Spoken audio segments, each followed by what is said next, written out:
Hey guys, welcome back. It's episode 17 of Rapid Fire Free for All. And we got a great show lined up for you tonight, guys. Our subject is transhumanism, and we got a special guest here from the YouTubes. It's Nicholson, 1968. Welcome. How you doing, buddy? Doing good. Thanks for having me. Hey, very, very, very welcome, and it's our pleasure.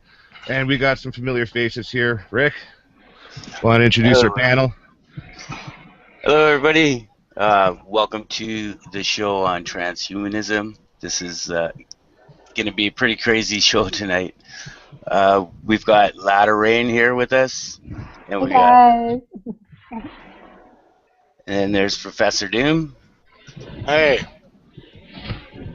And Chad Lilly. bonjour. Excellent. So, yeah, man, if you don't have the EBGBs by the end of this show, something's wrong with you because we're going to be talking about a lot of creepy stuff and tying together a lot of plot points in the grand scheme of things. And well, I'd like to start off because we got a lot to talk about tonight, so we'll just get going right away here. Nicholson, would you like to introduce yourself and what you came across to lead you down this path? Yes, I go by the YouTube handle Nicholson1968. That's my website as well, Nicholson1968.com. Started on a journey probably about 15 years ago. I did not know it was going to lead me to where I am today, but just was looking for truth and just kind of questioning, what's going on in the universe, those kind of things. But I stumbled upon some studying of the elites and the things that are the people who are ruling this world. It's kind of where my thing began, and the whole 9/11, waking up of 9/11, that it was a deception, and just kind of got started that way.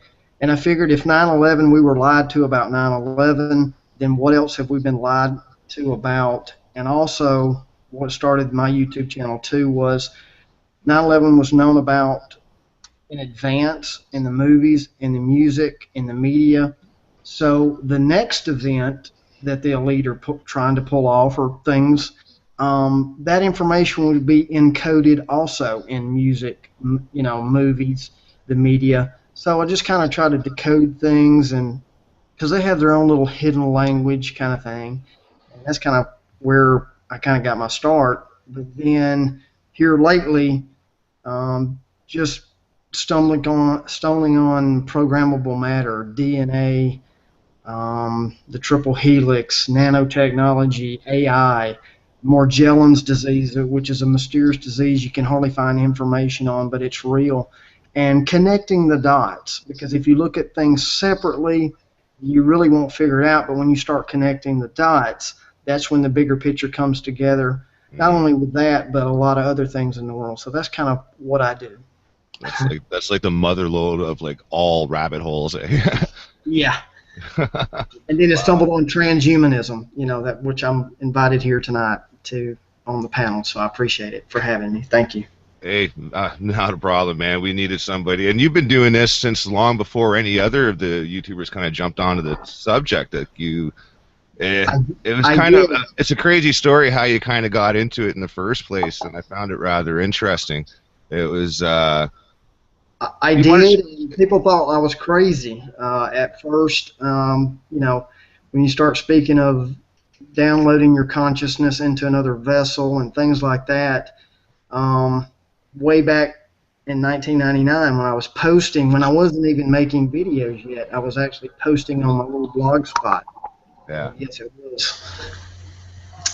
And my family, disowned me for a while, and things I was being shown and that I couldn't even understand at the time. So now I have a lot of people that come back to me, and I have about 85,000 people. A lot of people don't know this, but I have about 85,000 plus followers on my website, and from Germany, Holland, you name it.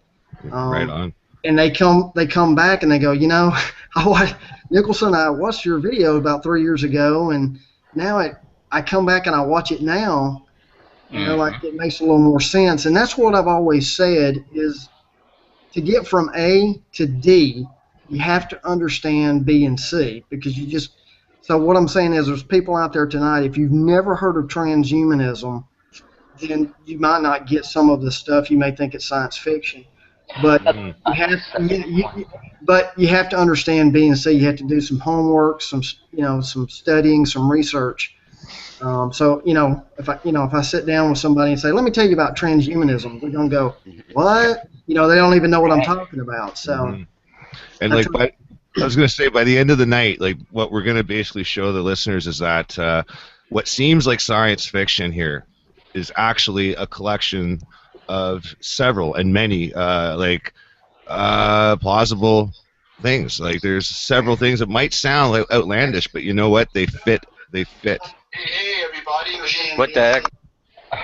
They sound a lot less science fiction-esque today than when I heard them 10 years ago. Yeah. People of the likes of, say, Ray Kurzweil and others who were speaking about these things way back then, even to me, it sounded like science fiction. Like, well, I thought, yeah, maybe one day, in 100 years or something, maybe.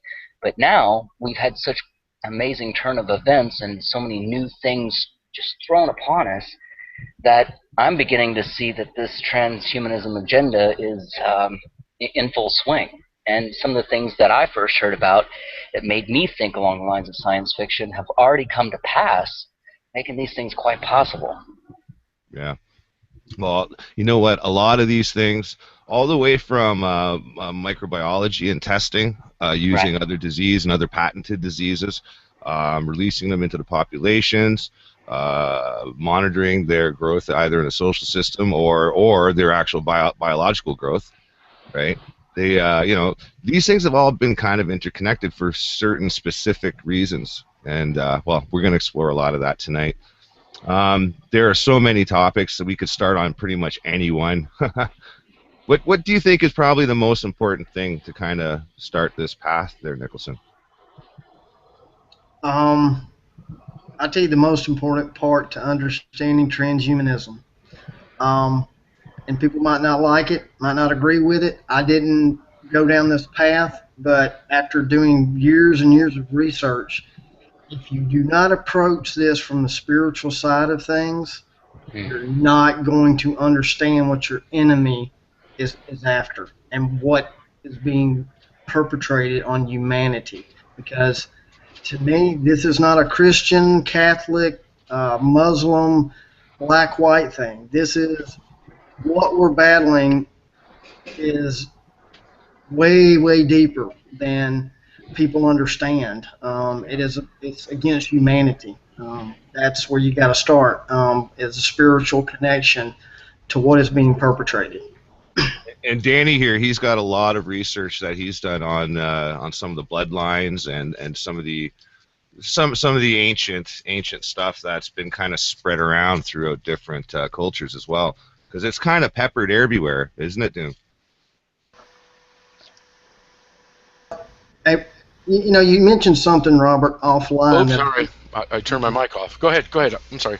Well, I was going to say this real quick that I don't want Robert, I don't want you to forget. You said something very important when we can bring it up whenever, but people have to understand they think this technology that's coming is just all new, but in reality, from all of my research and everything, this technology once existed, and it was destroyed for a purpose. And we'll go wherever you want to go with that. I just wanted you to put that on a notepad and bring that back up, and people need to understand that.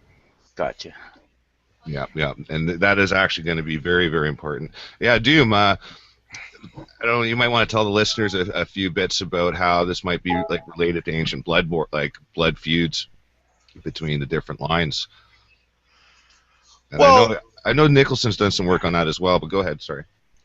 Well, I wouldn't necessarily say that their plans for transhumanism has much to do with these royal bloodlines, or even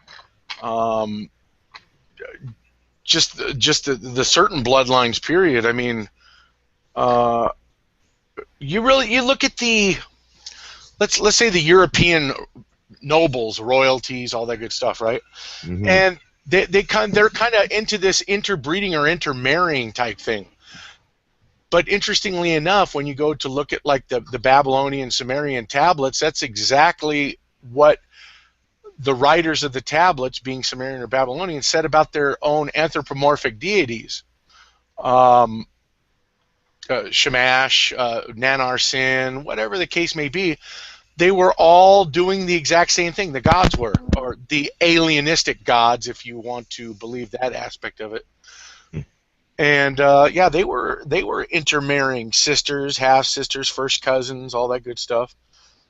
Very interesting that the royal bloodline seemed to follow suit and do the exact same thing, right? It had to do with something about keeping the blood the exact same. RH negative, perhaps? Could be. Interesting. And it's the only one that's only replaceable by RH negative blood too. Like it doesn't trace to any other known origin. Well, it's the bloodline least, itself. I mean. Yeah, it is the least of the least of the blood types of, you know, pop in the planet. There's only 15% of the planet is RH negative. Mm-hmm. Wow. And out of that 15%, there are certain areas like the Basque of Spain. They are one of the biggest population of RH negative there are. Right. Huh. Well, we're going to come back to that for sure, because that's definitely an important thing. Because if we look at the who's behind all of this, there's a lot of Luciferian reference here to who's really behind the transhuman agenda.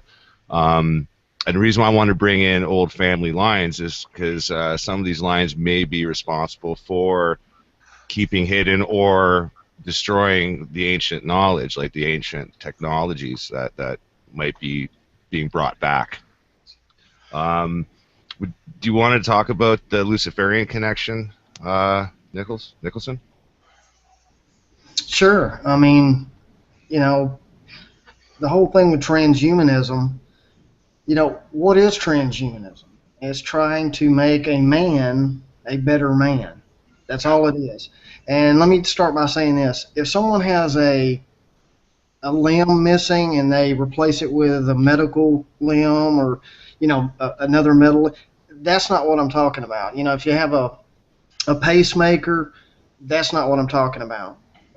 What my side is about, when man chooses to take technology too far. Basically, it's going to be a repeat of the garden. The enemy was whispering in the garden and said, "Hey, don't want you to reach out for this knowledge of good and evil because God don't want you to partake of it because you surely won't die." Okay, that was the first lie that started this mess that we're in. And that's what's going to happen again. And what is happening now is transhumanism, this technology, the elite are going to try to use this technology to try to live forever another way with this technology. But they're also going to use the transhuman agenda to control the rest of the people. Exactly. Right. That's the whole key. A ruler wants their people, their subjects, to love them. Yeah. So they're going to try to turn us into people that love them and are eager to do their bidding. Yeah. Well, oh, there we go. We got a double up, huh? Good show. Yeah, you know, it's not always been that way. Yeah, you know, rule by fear. You know what I mean? It's like some of these rulers in the past have believed that it was better to rule in fear than to have your subjects love you. You know what I mean? Yeah. So I guess here it is in a nutshell for me is, and I'm coming from the Christian perspective. And I studied the Quran. I studied New Age, Buddhism, you name it. Is what is going on is, if you don't know where the temple of God is and you don't know what it is, Most people on the face of the earth think the temple of God is sitting in Israel somewhere waiting to be built. That's what they believe. They're waiting for an Antichrist person to walk into a physical temple, put something in it that is an abomination that causes desolation, where God can't dwell in that temple anymore, and then it's on. And that's when everything's going to come to pass. That's what the majority of people believe. But the truth of it is, we are the temple of God. He dwells in us, in our blood, whatever you want to say, our essence, spirit, consciousness, whatever you want to call that, okay? And the enemy is trying to circumvent that, trying to rewire the temple of God, where he's no longer in that temple. That's all it is. Think about it. God dwells not in a physical temple made of hands, so the enemy cannot create anything, so he wants to create his own temples. This is the illusion of transhumanism. It's a good thing. Don't you want to upgrade yourself? Don't you want to be able to know a million things in a second? Or so? That's the illusion. And here's the thing is, we're not meant, this is my analogy, people who follow me. The caterpillar who is ugly will become a butterfly whether they know it or not, whether it knows it or not. If you just let it run its course. The man will become what it's supposed to become if you leave it alone. But if you try to make a man a better man, a transhuman, you're monkeying with creation and you're jacking it up. That, you see where that is? That's the illusion that is being forced in the future right now in the pre-programming of movies like Chappie, Selfless, Advantageous. There's movies coming out now talking about moving your consciousness into a younger vessel so you'll look better. You'll have the technology mixed in. That's why the last prophecy in Christianity is a kingdom of iron and clay. Iron being tech, clay being the flesh. Yeah. And you know, so it's a big agenda. Yeah, and like I mean, predictive programming wise, I mean, Chappie, just what it represented scared the crap out of me. Like especially the ending, I didn't see coming. Spoiler alert! Cover your ears if you don't want to know what happens. But yeah, one of the main characters, they save his life by uploading his consciousness into a robot body, and it's like, huh. Didn't see that one coming. Right. It was. I thought Chappie was. I thought it was going to be that whole Pinocchio analogy, right? Like trying to become human, but it was the other way around, and that's what kind of freaked me the hell out. Right. And there's a real sinister pre-programming part in that movie. Mm-hmm. And you look at it again, Robert. Watch this. Chappie is mad. The person who built him, he refers to him as his maker. Yes. Chappie says to his maker, he said, "Maker, why did you make me just to die?" Okay, you see the pre-programming. Yep. That's what is being done now. Why did God create me just to die? But the truth of the matter is, we're not going to die. It's part of the evolution. You come as a man and you die as a man. You follow Jesus Christ. What did he do? He came to show you the way how to do this, to overcome death. He fixed the problem of whatever Adam and Eve messed up. But that movie is telling you, he's mad at his maker because you just built me to last for so long, and then I'm going to die. How dare you? Yeah. That is in the minds of people who are going to watch that movie. And if they don't know the truth of what I'm telling you is, it's okay. You come here, the caterpillar is not going to die. It just goes in the sleep state cocoon, then you're born again. Then you get your wings and you become what you're supposed to become. It's like this. I ask people, is a caterpillar and a butterfly two things or one thing? And a lot of people say it's two different things. No, it's one thing, but it's at two different stages of its development. And that's what man is. We're just in this stage of development. The next stage is the next stage. And that's the way it's supposed to be. There's nothing broken here. So these creeps are basically, they're trying to cheat the system. They want, they want to have their cake and eat it too by artificial or synthetic means. Exactly. And here's what's funny. You can use scripture. They are the builders that rejected the true cornerstone. They are the builders, the Freemasons, Illuminati, New World Order, they're all the same. See, that's the real secret of Freemason or Mason. On the outside, which everybody sees, a Mason is a builder of a physical builder. But when you get up, you asked me earlier on about Luciferian. When you get up into the 30 through the 33 degrees of Freemason, you learn the light is Lucifer, and also they're building a temple, not a physical temple, not a, you see what I'm saying? They're building something else over time. The illusion is Freemasons do good work in the community, and they do buildings of masonry, but in the inner secrets of Freemason, the temple that they are building is what I'm speaking of, a transhuman temple, an AI temple. They're trying to cheat the system because they don't want to die and answer to Christ. You know what I'm saying? They want to stay here in a physical body, a transhuman body. They want to try to cheat that system. Mm-hmm. Now, where do we go from there? Because there's a lot of different directions, eh? Yeah. So basically, We're screwed. Yeah, well, yeah, well, we got Lucifer here trying to make a comeback, and quite frankly, cheat the system. And that's where, you were talking about the Tower of Babylon. That came up in our conversation off the air as well. And I guess trying to touch God is the key theme here, right? But by artificial means. Yeah, trying to become human gods, and that's you just don't go down that road. And see, that's what people need to understand. Don't be scared. Satan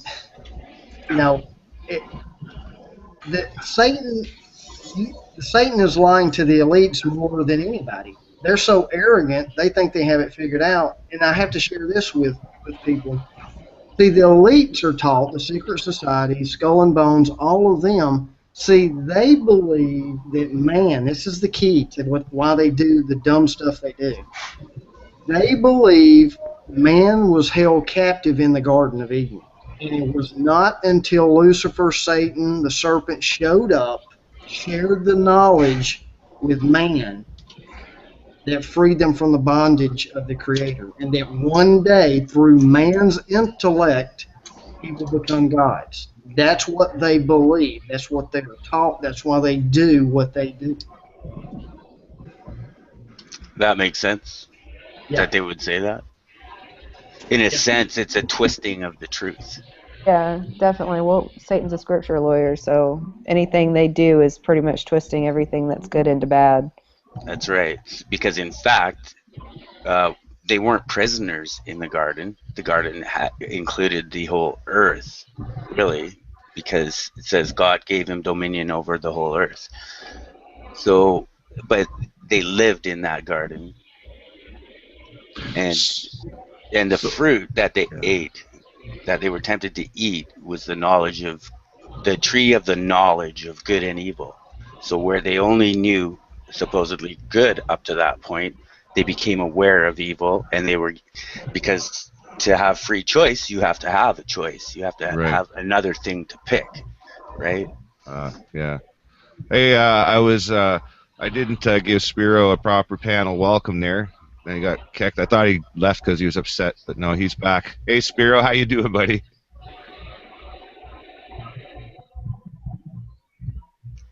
Oh, yeah. His mic's off. I don't think he'd get upset. No, I'm just playing. Yeah, when his mic's working, we'll have him cut in and say hey. Sorry, go ahead, Rick. So by making that choice to embrace the knowledge of evil, we needed to find a way to rise to what we had before, and is being separated from God. by the evil that we now have. Uh-huh. We were disconnected from God, and the only way to become what we were created to be would be to do it ourselves. Exactly. I'd like to welcome Dabu. We lost Spiro and got a Dabu. How you doing, bud? How you guys doing? Very well, thank you. Yeah. Hey, Dabu. It's, yeah, we got a hell of a night going here, man. Yeah, I've been listening in. I decided to try to join here. I don't have the best connection, but yeah, good conversation. Thank you, thank you. I wanted to switch gears over to some of the technology. I mean, we can delve deeper into where the agenda is pointing. I just wanted to introduce some of the characters here because as this kind of goes on, you start seeing the relationships between the world events that are taking place. Like everything is being pushed in a direction. Most of it's ramping up at a faster pace. It's as if it's not working out like quite like they planned or something, but that's a good thing. Look at the tech. The whole Morgellons thing. You've been doing some research now on that, Nicholson. Yeah, I have. I just kind of got into it from the back door sense because I was looking into movies and people who follow my channel, I watch the movies, music videos, the media because Right. Looking for symbology and things along those lines. And and 9/11 was known about way in advance, so you can see it in the movies, music, the media. So what I do is look for things. So the next event or next, you have to learn. I don't want to, but learn their language, so to speak. And they deal in symbols, they deal in backwards, occult stuff like that. But here lately, in the last 2 or 3 years, the movies with the programmable matter, the goo, whatever you want to call it, the Helix, the TV show with the virus, and I mean, there's so much into that. And that's a Ronald Moore production, and so far everything I've seen Ronald Moore create has had a lot of transhumanistic things, especially with the Cylons from Battlestar. Yeah, they would upload their consciousness to new bodies upon death, which is kind of crazy. And the weird thing is the humans were the polytheists in that, and then the robots themselves, the Cylons, they were the monotheists. They believed in the one true God, which is like a total reverse program. Like it's a reverse programming scheme, I thought. Right. And here's my analogy of everything of things we've discussed is if you take bread and then you take a jar of jelly, then you take a jar of peanut butter, and they're all separate. You put them together, then you have a sandwich. This is what's going on. If I mention cloning, if I mention AI, I mention 3D printing, I mention programmable matter. All separate, different things. Put it together, you've got a recipe for an engineered person. I mean, really, DNA, it's kind of scary, and a lot of people think that's science fiction, but the technology is out there. Microsoft has a programmable matter division. Look it up. It's there. Yeah, that's almost as scary as that product where they mix the peanut butter and the jelly and put it in the same jar. Yeah, it's about as much of it's bad jelly and bad peanut butter too. So the Morgellons thing, with the,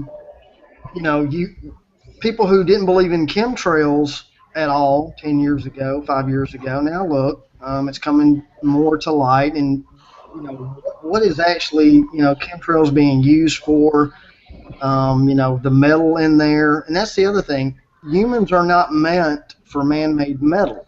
Metal in your vaccine, metal in the GMOs, metal in your prescription drugs. So you start putting some of this stuff together.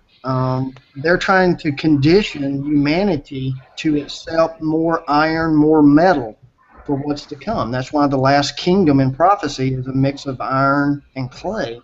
It doesn't cleave together. That whole spiritual side of things. So Well, this is where it kind of gets a little bit creepy because before we get into the what is Morgellons, which we should probably get into first we want to acknowledge the fact, though, that these chemtrails do have recorded amounts of barium, strontium, aluminum, sulfides, and oxides, and there's there's a veritable shit ton of them, and they're in everything you eat. They're in everything that you're breathing it in constantly, and it sits and settles on stuff like everything that you use. So like you do have a higher level of these actives, like some are active in some cases, and they're heavy metals. And leading into that, yeah, with this Morgellons thing, it's this is where it starts to get science fiction-y, eh?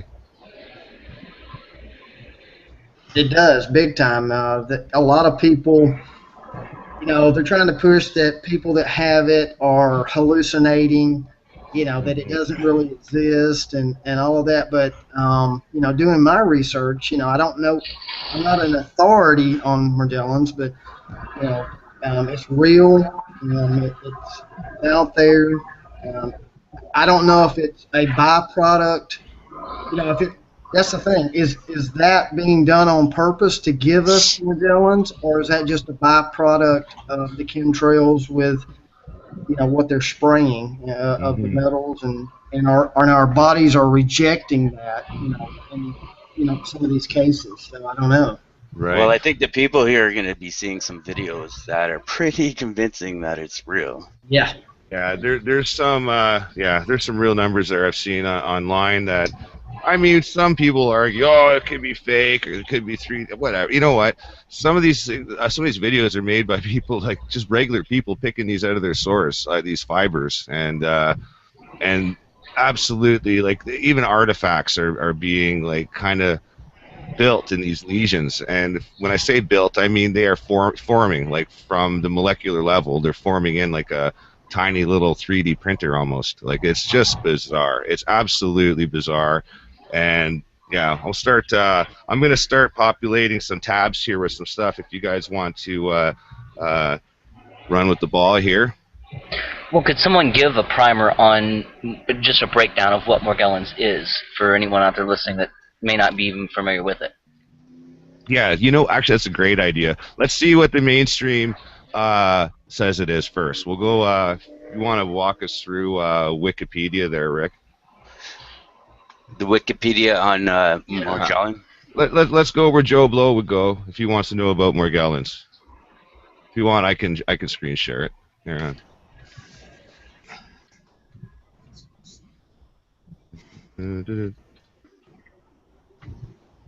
Can type for a second there. Dead air. Dead air. Dead air. One thing I'm wondering is if anyone has, because I'm a little bit familiar with some of the cases, but I'm wondering if anyone has had any of the things that have been extracted analyzed. Yes. Yes, and we'll actually get into that. Cool. That was one of the biggest questions and one of the hardest things to find. Like, I've literally gone to pages where it shows these results, and then I couldn't find that same page like 3 days later. Like, it's almost like the Google Matrix waits for us to find stuff. As soon as we dig it up and start reading it, no sooner than a week, it's like gone. It's like, what? Well, Robert Nicholson, in his research in this, and we talked about this earlier, gets shut down when the doors get closed. That's why I gave you that. Tara. Hi guys. Yeah, he gets shut down. He's literally getting strikes over it. But I gave you that lady's name, and she's from Switzerland, and she actually has Morgellons. Yeah, you were saying that. Yeah, I checked out some of the video there. Yeah, unbelievable. Okay, let's see what Wikipedia says about it. Countess Arcadius, she gave me that, but she actually knows her and says she suffers from it horribly. Yeah, and most people that have it, like, that are showing these lesions and stuff, it's absolutely horrible. I mean, for one, they're a bloody visual mess, and it's in other cases, people have just flat out died. Like, these fibers, these lesions, like, just put them at a health risk, and they die from it. But here we have the Wikipedia Oh yeah. version. Here we'll find the mainstream media's Well, it says explanation. here, people with the condition may exhibit a range of cutaneous symptoms such as crawling, biting, and and stinging sensations, which is called formication with an M, usually fibers in the skin and persistent skin lesions. These symptoms have been identified by a range of medical experts, including dermatologists, entomologists, and psychiatrists, as consistent with delusional Parasitosis. delusional Yeah, you're crazy. Like Crazy. they're just saying people are making it up that this is happening, and it's all psychosomatic. These lesions and these things that are happening to them. It's just that the evidence coming up now. I'm getting some delusional parasitosis right now. This is real. These things are crazy. That's the name of my new band.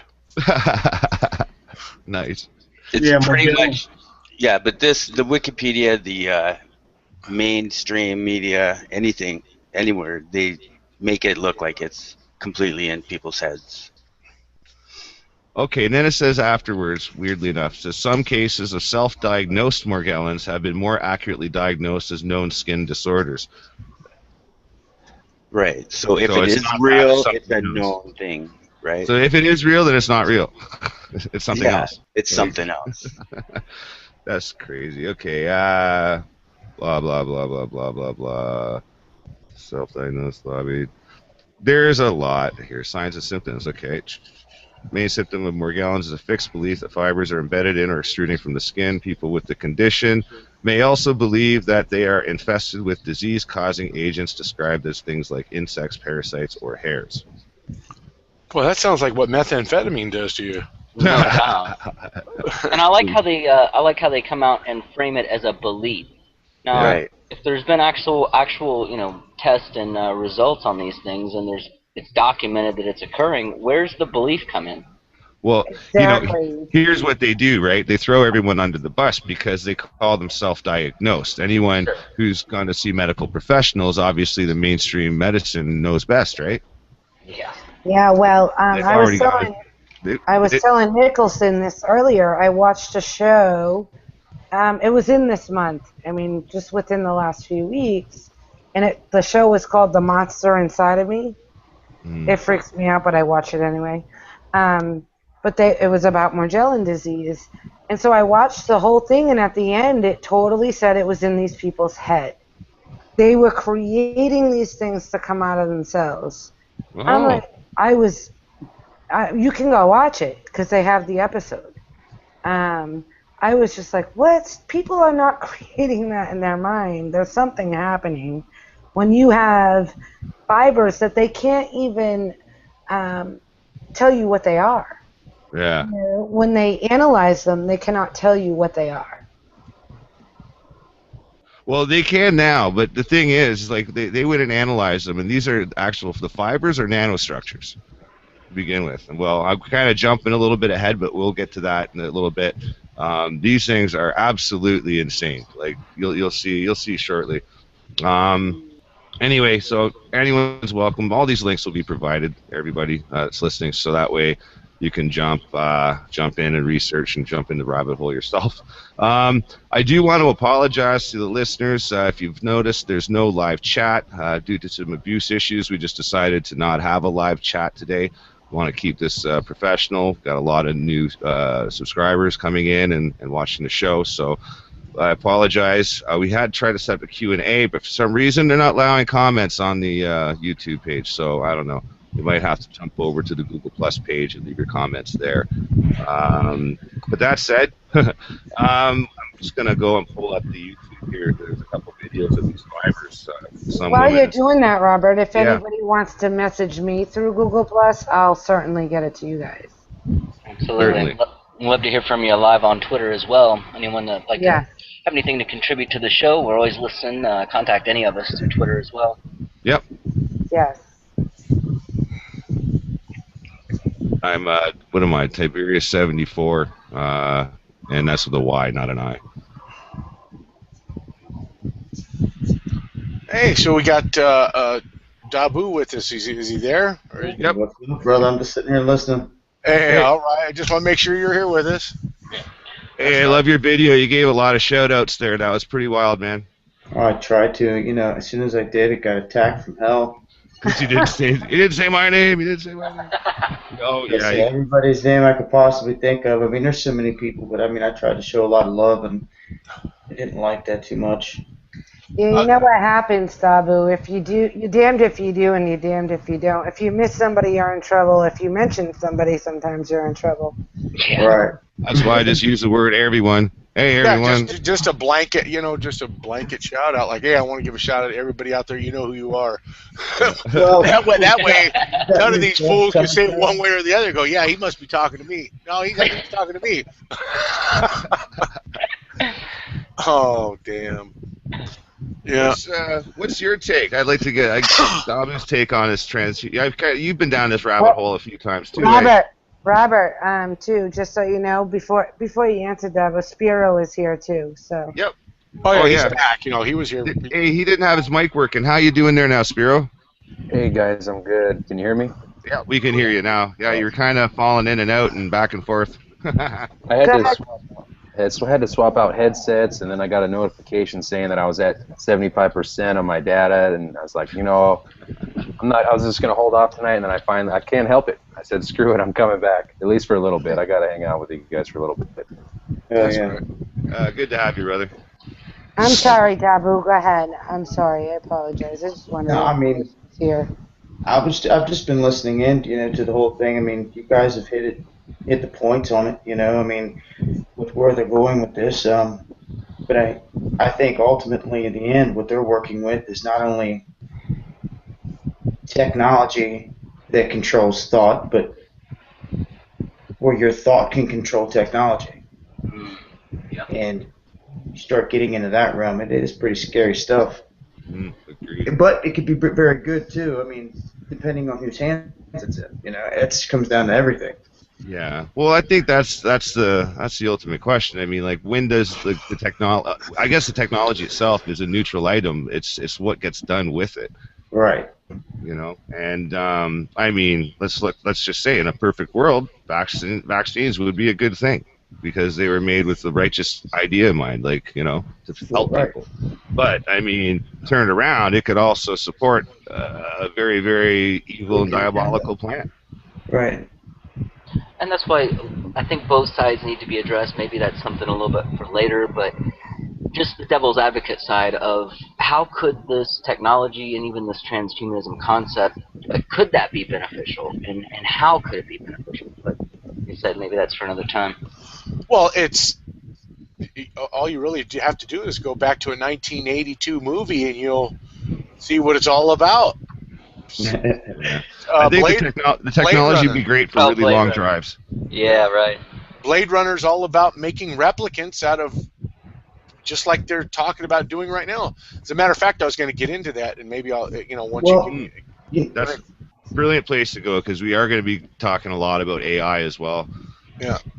So that's a question that I had, is, I'm familiar with transhumanism, of course, but then how does the AI aspect play into it, especially when Dabu brought up the point that, technology can control your mind potentially and vice versa, so where's the balance going to be? I mean, I guess it's all theoretical at this point. That's actually where that's going to be one of the really, really creepy connecting points here later. Yes, we were going to get into that. Because essentially the whole system wants to be all-knowing, all-seeing. Like this thing, they basically want to create godlike ability, and by doing it synthetically. You might not have been here a little bit earlier when we opened up.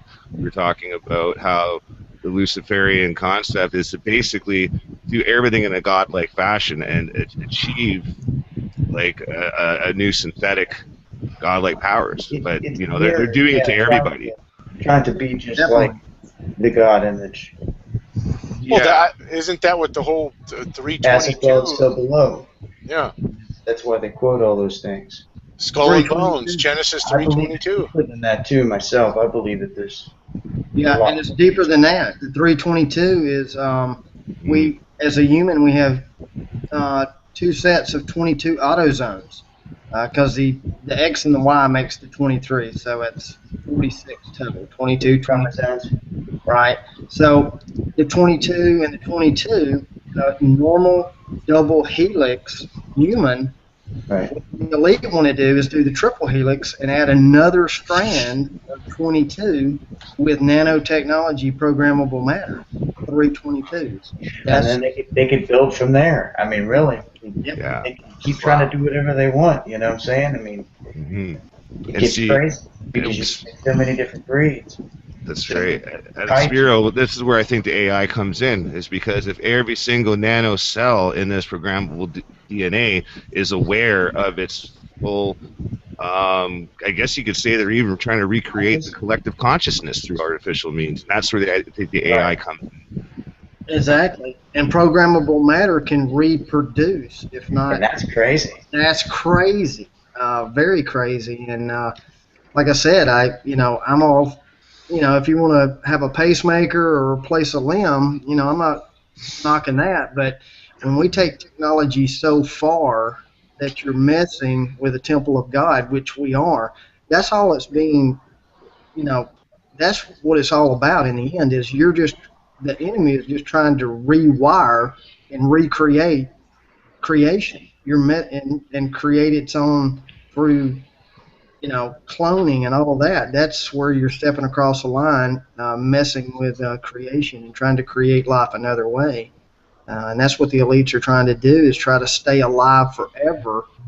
By when this body wears out, I'm going to move into another younger body, basically. Mm-hmm. That sounds science fiction, but the technology is out there, to be done. Well, this is why, like, people like Disney and even John Wayne, actually, I think they froze their heads. Yeah. Yeah. See, Luciferians also believe. See, here's the thing that the masses can't get their head wrapped around either. They're not in a hurry. They believe they're going to be reincarnated and brought back to life with their king, Lucifer, Satan. Whenever that is. That's why, like you said, Walt Disney does what he does or whatever. That's what they believe. They believe the technology will come to fruition in time, and then all of the elites have their DNA say they can bring them back. That's what they believe, Mm-hmm. I believe they've created this life already. Yeah. See, the other part of this, that you see people breaking down videos on YouTube. Oh, look, there's a checkerboard floor. Oh, look, there's a all-seeing eye. Big deal. Whoopie-doo. I used to do that too, 10 years ago. But what I'm going to share this with you, is in every Freemasonic lodge, internationally and as well as the United States, there's a checkerboard floor. Okay? And a lot of people say that's duality. They have their versions of it, and I agree with some of that. But basically, a floor is a foundation. Anything built above it, okay, a floor, okay? Mm-hmm. Now, in all the tracing boards of Freemason, there's a ladder going up, ascending, okay? Do you have a link to that picture? I could screen share that. Let's see. Hang on a minute. Let's see. Just it's a very, very thought-provoking picture, because yes, it is. I'm trying to think if I can find a picture of it. It is in your video. Yeah, I mean, well, they're in my videos too. But hang on a minute, I wasn't. I've already found that going back through your videos, trying to find a particular little piece out of like 400 videos is a hard thing. Yeah. Just Google. I only got a chance to watch 2 of his videos this afternoon, so I know it's one in the history. There. Google Mason tracing board. Mason tracing board, because it's very important that you won't see in a book or a documentary. Everybody wants to say secrets in the Freemasons, and they never point out what the true secret is. And it's on the outside, the Masons are builders of physical temples, but the real secret of a Mason is building a temple that we're talking about right now tonight.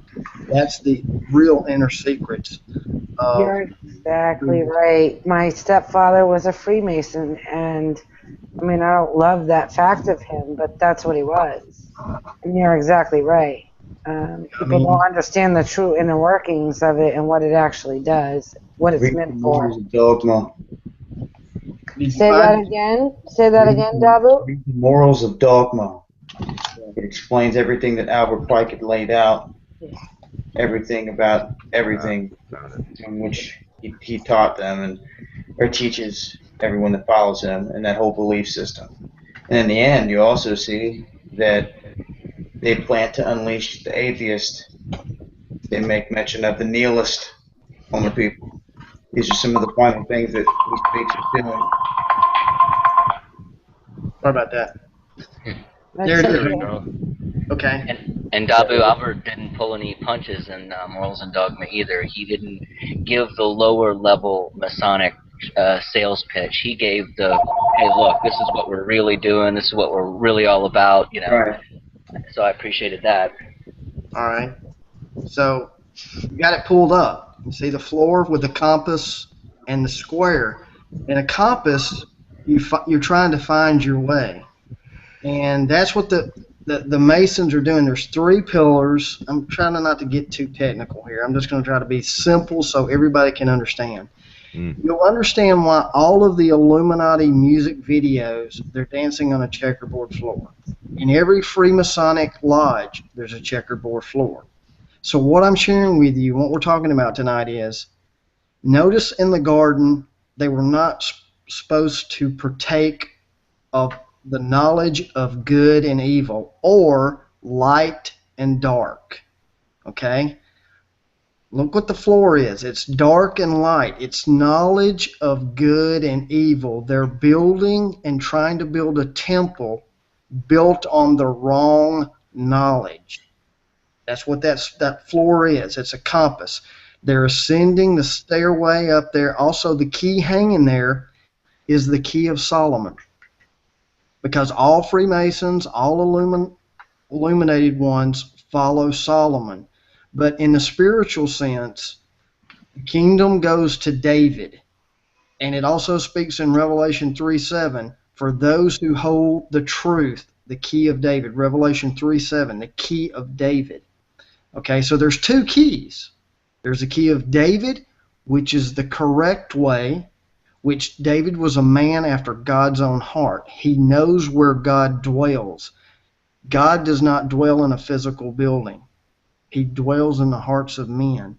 Solomon, guess what? He's building temples to other gods. He doesn't get... Think about it. Solomon is the wisest man ever to live. He is the richest man to ever live. Why doesn't he get the kingdom? Because he's building temples that are not... They're physical. Yeah, he's taking the cheap way out.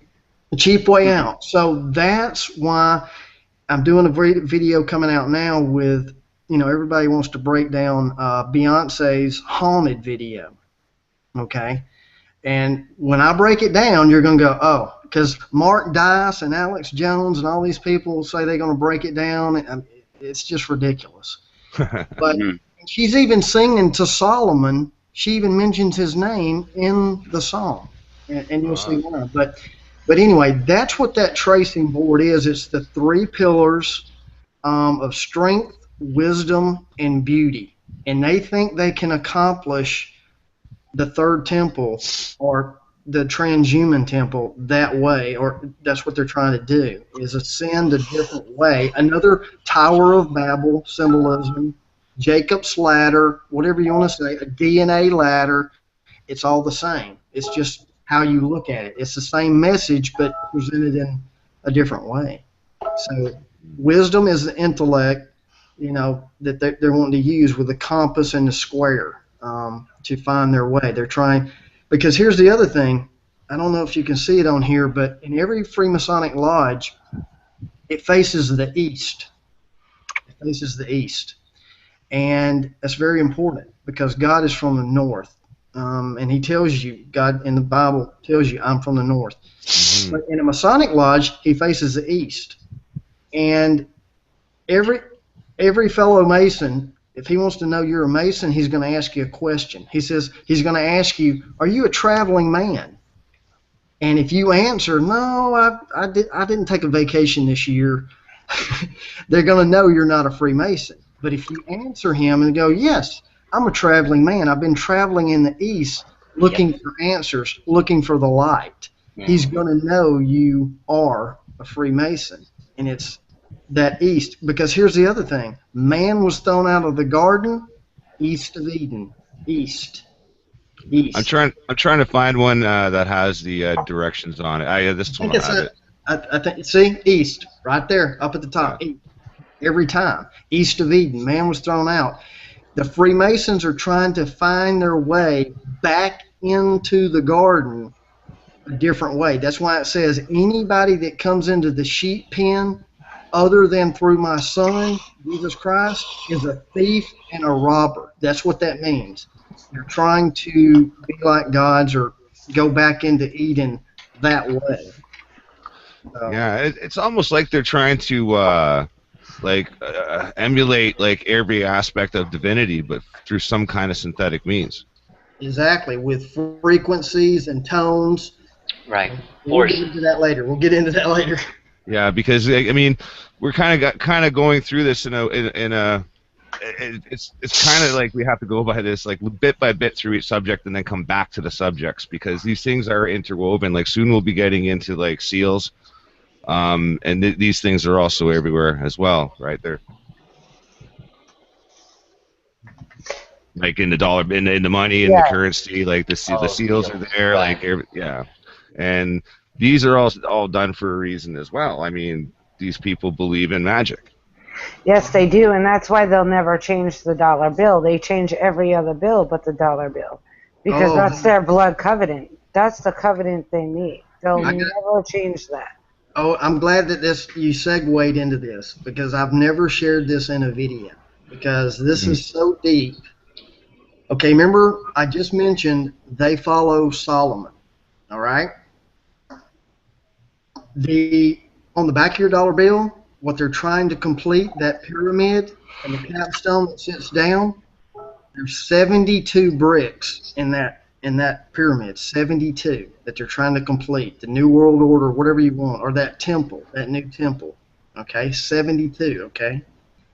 Solomon, which, people may disagree with this or whatever, but the Lesser Keys of Solomon, remember this, Solomon, according to the legend, and that everybody was looking after, figured out a way to bind up the demons and control them. And there were 72 of them. Huh. Okay? Oh, man. So he figured out how to do it, okay? Now I'm going to ask you a question. This is how the elites do. 66 out of 6. What do you get? Depending on who you are, there's two answers. There's two correct answers. 66 out of 6. You can get 666. Or 72. That's right. So on the back of your dollar bill, that's what they're trying to complete. They know the secrets of Solomon, of how to bind up. Whoever takes the mark of the beast, they will control. Get it? 72 temple, the cornerstone, they're trying to set it down. I don't know if you get that or not, but that's what they figured out, is trying to control those who take the mark of the beast, just like Solomon knew how to control the demons. That's why they follow Solomon, and that's what the Crusaders were looking after. That's what the whole thing, where they were searching of what Solomon had, this book. That's so interesting too, by the way, Nicholson, because what is the Book of Solomon?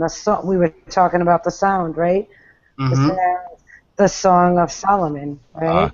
I just like to give.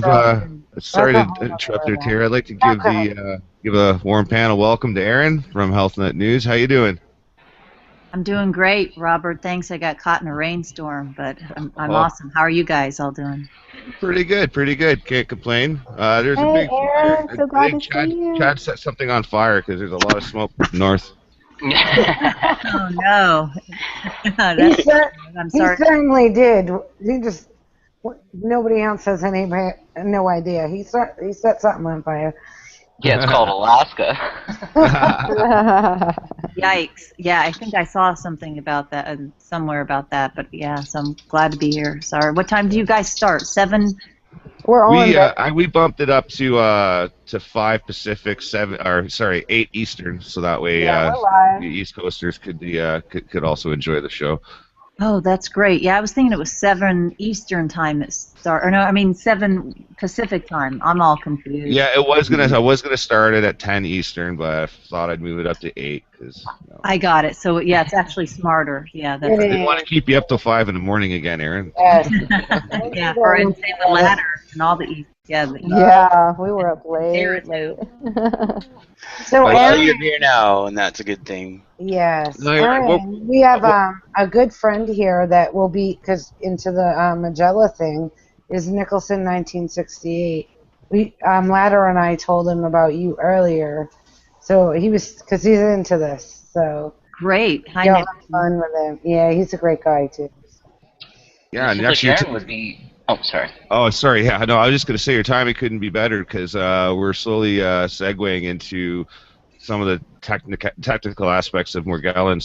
So I'd like to get your take on some things. But yeah, so you just jumped in. We're kind of going on about all the different parts of the transhuman agenda, as we call it, and just kind of getting through who the characters are, some of the plot points, and slowly start to connect these dots because these are all somewhat related, or at least seemingly so. And I'm just asking you guys, off the top of your head, where would you see this transgender movement fitting in with transhumanism? It's funny you ask that because I came up with the idea on Wednesday after Jeff did the transgender subject because I ended up mentioning that it's part of I think that's part of this whole transhumanism thing because I don't think people are going to be identifying with genders when they're just ones and zeros in a hard drive one day. Yeah, that's Exactly. right.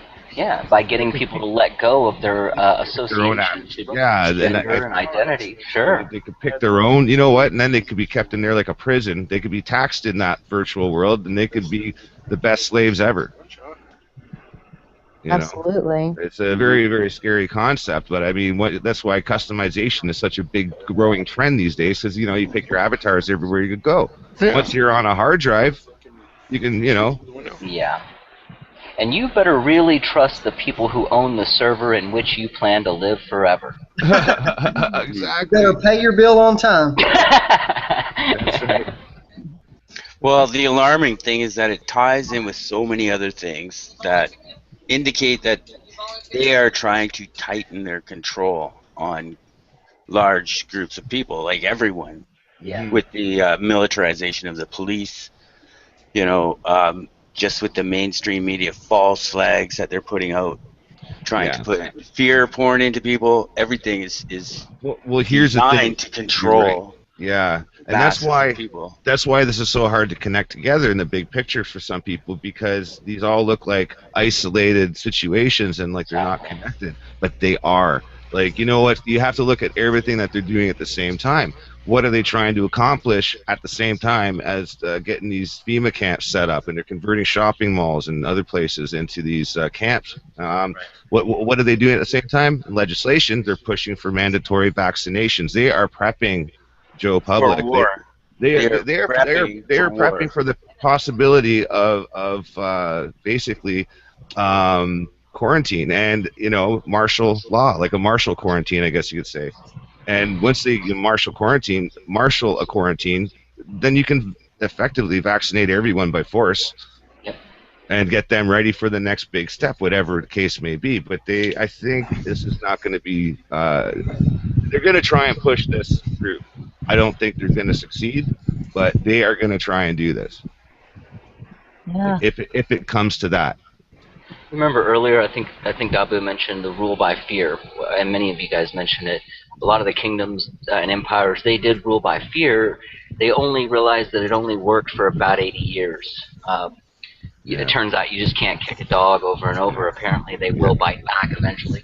So I keep thinking about what Huxley said in Berkeley in 1969, his speech on how to quell the ultimate revolution. And his whole theory was them coming up with ways to make the slaves love their servitude so that they would never revolt. And all this transhumanism, the vaccines, every little piece of this puzzle that's being laid on the table seems to be making that picture to where we will live inside of a world as complete slaves and call it ultimate freedom. Yeah. Like, I'm going to have a cell phone built into my head. That's great, you know. It's all about people's convenience. That's why, you know, they make people more and more selfish as well. Like there's like a sociological kind of effect to this, where they get everybody so selfish and thinking about me, that it's a lot easier to control a bunch of people with that servitude, you know. Mm-hmm. Yeah. Yeah, but if what you're saying is true, though, Robert, you'd have an entire generation stuck on stuff like, I don't know, taking pictures of themselves or something just idiotic, you know? That would never happen. Yeah. No, you're right. You're absolutely right.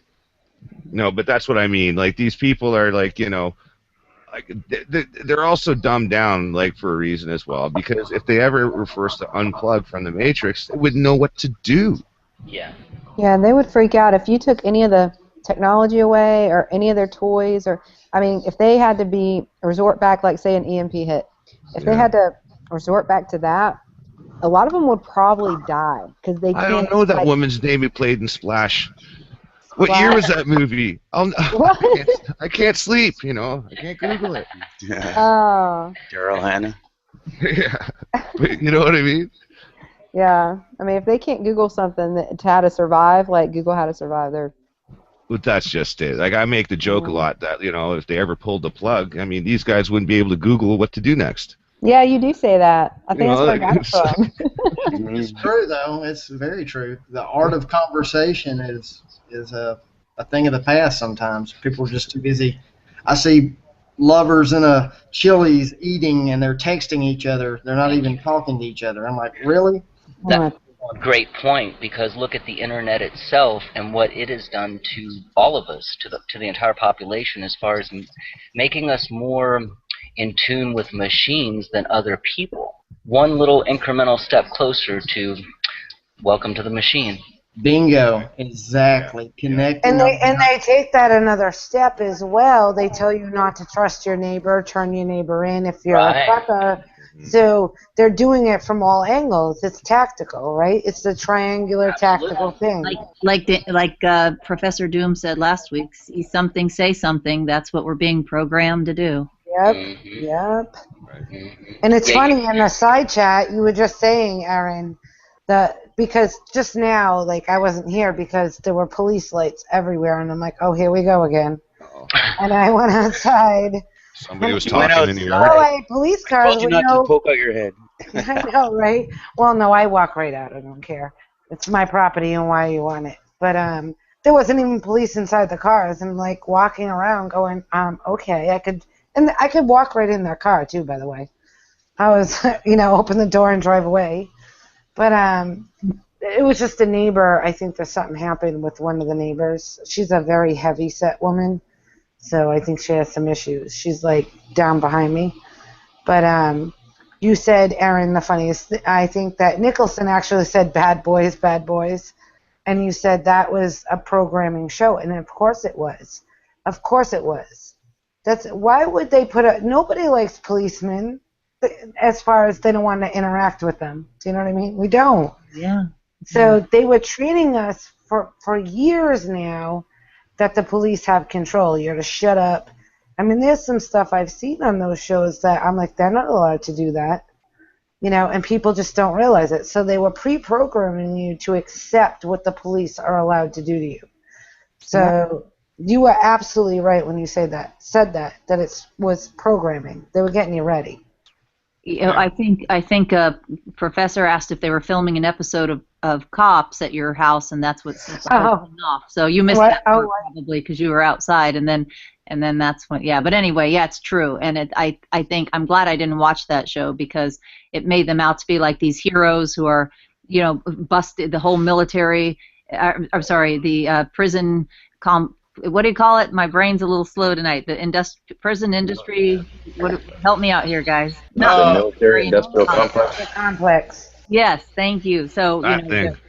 So we're programmed. Oh, these bad guys. Oh, look, he was selling drugs. Let's fill 80% of our prisons with drug offenders, so we can pay millions or billions of dollars, so we can keep them all housed and screw up society. Yeah, and it's the very drugs there that the government is selling to them, to them, and having them sell them. But the other portion of the people they have in jail is our returning vets, which is disgusting. Yeah. Oh yeah, they just, I don't know if you saw the case of the veteran coming back who's he's facing life in prison for the 6 pot plants. I don't know if we talked about that. I can post a link, but he had 6 pot plants because for his pain from overseas, being in the endless war. So he came back after serving. Oops, is that me? Oh, I need headset. Sorry, guys.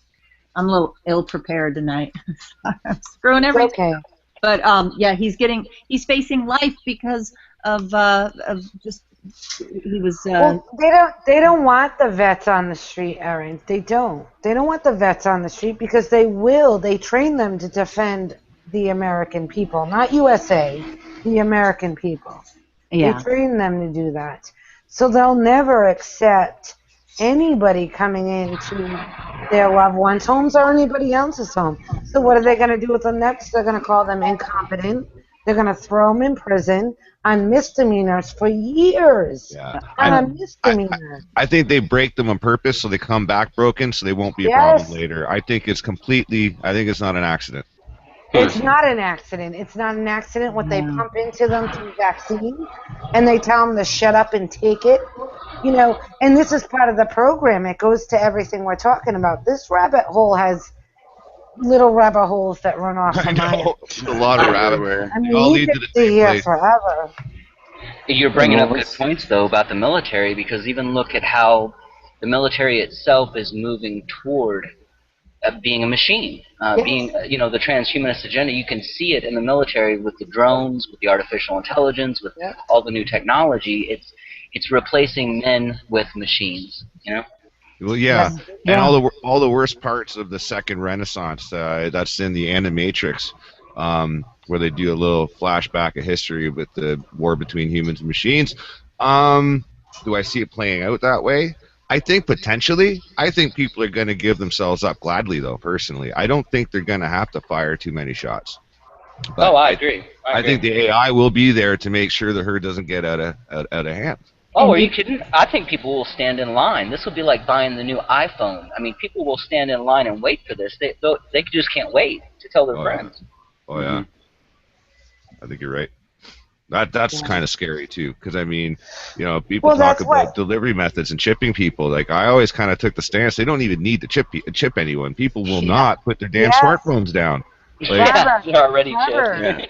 You and I and Nicholson had this conversation earlier about that. They don't need to chip anybody. They don't. I mean, I don't know if you see it. I was in a soup kitchen line a few months ago when I was in Edmonton. I was kind of living in the trucks, so I stopped in there, and you wouldn't believe the homeless people. They had smartphones. Like, I mean, it was bizarre. It's like they don't have to. Like, there are more cell phones on this planet than I think people right now. Oh, I wouldn't doubt it. I don't own them. I don't like them. Nicholson was just going to say something. Jump in. Yeah, go ahead, Nicholson. I was just going to say I agree that, and I've been saying it forever and ever, is, from a spiritual standpoint, the mark of the beast or whatever, but, people are going to want it. That's the thing. You have to look at the character of God, the character of how God allows Satan to work, is you fall by wanting something you want. It's pleasurable, whatever it is. So that's how it's going to work. And a lot of people, there's a lot of debate there of the RFID chip is the mark or whatever. But here's the thing. I can sneak up on somebody right now and plant an RFID chip in them, and they got the mark of the beast. You see where I'm going? The RFID chip, I learned a long time ago, the masses are wrong. If the masses believe it, you can bet your bottom dollar it's wrong. I mean, the masses killed Jesus. He was right in front of them. They killed him.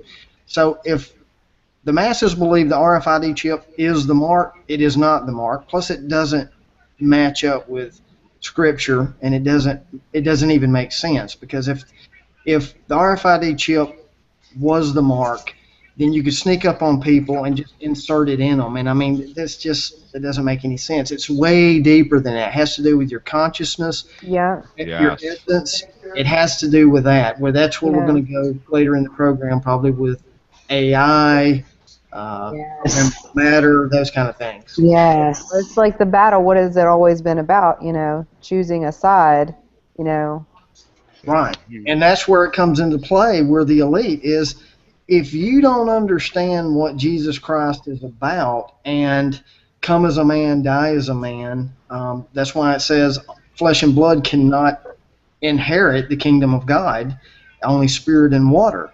See, that's the way it's supposed to be. But if you don't understand the information I'm sharing, you're going to try to live forever another way other than the way the Creator set this plan up to come. You're going to try to dump yourself into another vessel, another temple.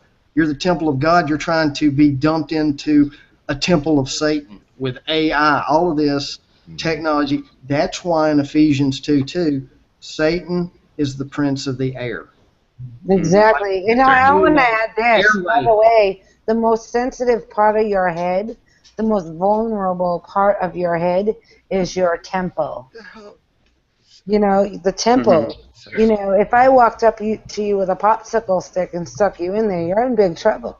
Yeah. That's the temple, And these things I didn't want to believe. Believe me, I didn't want to go down this road. If you'd have told me 11, 12 years ago I'm talking about transhumanism, the temple of God, I'd have said you're crazy. But doing the research with everything from having Aaron on tonight, from the health to everybody on this panel, you start connecting the dots in what is being attacked from a health standpoint, from a technical standpoint, and you start connecting those dots, then it starts, you start sizing up your enemy here. Exactly, because it's funny because I said this to you and Robert earlier. When Latimer and I were talking this morning, we were just like basically having coffee. I'm like, no, it's about connecting the dots. We all hold our puzzle piece, and I've said that forever. And I said connecting the dots, and I freaked out, Ladder, because I was like, oh my gosh, synchronicity. That's what I said. We can have different opinions, but every one of us has something to offer. Definitely. To this puzzle. Exactly. Yeah. And we need each other. And if we don't come together, because, on a biblical standpoint, it tells you come together. Men die for the lack of knowledge. And it's not the knowledge that they tell you, what religion tell you. It's not that knowledge. It isn't. If you're on the good side, you're on the good side, If you're working for the right, or you're working towards the same goal, you're with us. So I think when it says that in the Bible, where man dies from lack of knowledge, it's about knowledge of what we are and what we're capable of. That is true, and there's truth to that. People are confused about what the Bible really is, and it's actually a guide stone. That's what I think. It's a guide stone. It tells you, but people read it the wrong way. They do, and that's what my channel is about. Is a lot of things have been taught through religion. Through religion and man-made, and they've overcomplicated God, and and it's not that complicated. It's Thank you. I say that all the time, and you all know that. Those of you who know me here, I say it all the time. It's really simple, and religion complicates it for a reason. It's a distraction. It's just like having a troll. It almost seems to me like religion's the worst thing that ever happened to God. It is. It is, definitely. Yep. It is the most. The Bible should be looked at as, like, it's got a book at the end called the Revelation, but I think the entire thing should be called the Revelation. Well, it's what the Bible reminds me of, what Chad and Jeff put up on the trolling system. It is almost like that. It's similar. Interesting. Religion What is like cracks me up trolls. about here's what cracks me up about the whole thing is they put God in a box. They put him into the 66 books, and they think God can't communicate outside of that book. Right. They worship a book rather than. Nicholson, God can't possibly be sharing with you transhumanism. He can't possibly be sharing stuff. Yeah, I mean, it's just ridiculous. And you've been doing this 10 years before anybody was talking about it. Exactly. And you got shut down for it. You got it, told you were crazy. You got trolled over it, right? I told people, people are going to try to move their consciousness into another body and stuff like that. And I really didn't know at the time because, I'm not a holy man. I'll just tell you right now, I'm not a holy man or a righteous man. And I don't know why the creator picks who he picks or whatever. I don't know. I'm still kind of it's a mystery. But what he was showing with me was so much beyond me. And if you see some of my videos, some of the things that sometimes I look back at some of my videos and I can't believe I made the video. But it's not just me making the video. I know that sounds maybe cheesy, but there's stuff that is shown to me that I can't think up of my own. It has to be shared with me. I understand that. And at first my family didn't believe me, friends didn't believe me. Sometimes the ones that are closest to you, such as family, are the hardest to convince. And it's not about convincing, because this is a path, a journey that we all have to take and find ourselves as the individual. And there's no doubt that this system is designed through all the different means of controls, whether it be religion or, indoctrination through schools, work from the cradle to the grave, you name it. It is designed, in my belief, specifically to prevent us from reaching our full potential and our full cognitive awareness and to identify with ourself, and find that, because we are the temple, like you said, God is in you, in each individual, That's it's right. not in some building somewhere or anything like that. I mean, so I just Spiro, I love that, because that's exactly, synchronicity. This is exactly what Rob, I, and Nicholson were talking about earlier. You're exactly right. It has nothing to do with the building. Nothing. We are the temple. And you receive God the way you want to, and he's not going to crucify you, because he's going to show you how to receive him your way, because he created you individually, right? So you're going to receive him a certain way, and you shouldn't be rejected for the way that you receive him. Yeah, everybody's different. Everybody receives him, or receives it different. And this is what we're speaking of too, to jump into that is, that's why also I believe in my research that the metal that is being put into us it jams the frequencies, so to speak, from the true creator, so you don't hear him as clearly, because in the beginning was the word, the sound. This is a spiritual battle, but it is also a battle of the sounds, the frequencies that are going on a much deeper level. That's why the enemy, the prince of the air, the airwaves, it has to do with frequencies and the tones. And people say, well, he holds the keys to the abyss. Well, people are thinking also the key is like a physical key you stick in the door, but also a key is a tone, keys. He holds the keys, the tones. So that's kind of what's going on. When you bring in, notice that most spiritual people start to become healthier people because they start eating correctly and getting this junk out of our body. Yeah. It messes with the way you think or your frequency. It's a different brainwave capability, because you're thinking on a different level. Like, you're not being led through and being spoon-fed. Like, you're creating cognitive function. And I think that changes the way your body works. It's a feedback system. It does. Then my next question is, what are these towers that are every 2 blocks now they call cell phone towers, and how is that frequency affecting us with that new metal in our body, and how is it jamming that signal? Have you ever seen They Live? Nicholson, Yeah, he knows about that too. I mean, it's really bad. I saw that movie. I just want to share a quote from Battlestar Galactica. By the way, look at the predictive programming in this poster art. Chad, Last Supper. bring that up again. Yeah, Chad, and you know, if you knew who the characters were and you actually watched the show, it's interesting how they arranged this picture because they did this on purpose. They did this on purpose. And the girl in the red dress. Yeah. Well, nobody can see her. This lady here, she's actually in his head. But the thing is that she's based on the same model that this one person is, because that's the real version of her.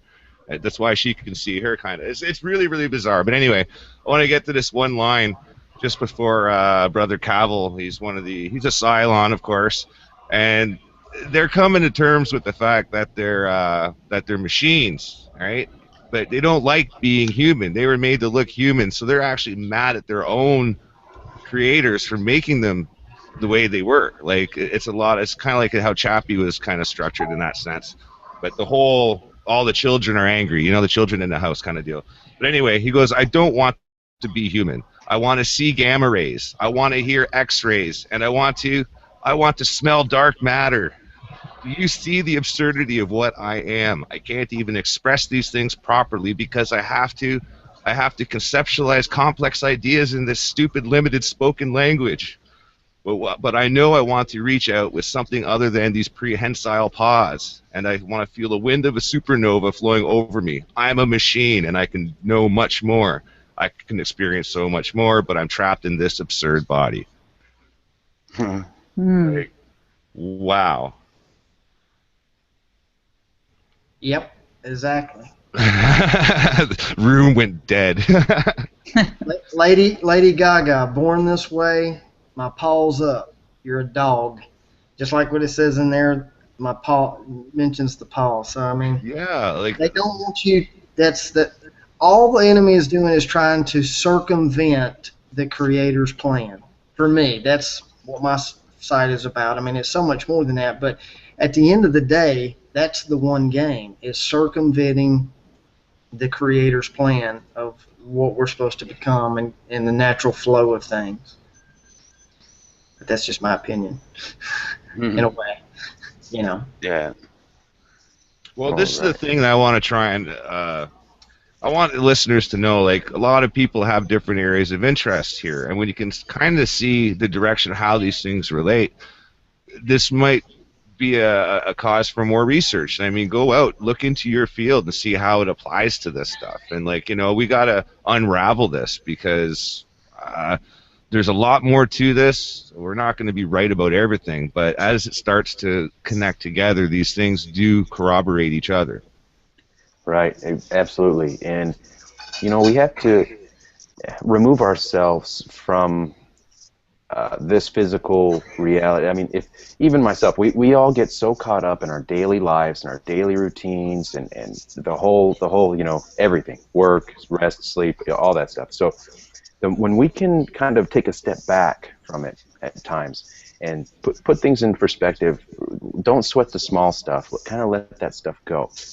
And look, your subconscious throughout your daily lives, or even your dreams, whatever, it's reaching out to you, it screams out to you, and with synchronicities and little small things. It could be little small things, something as like, a set of numbers or an image or whatever, something that you may come across through your day.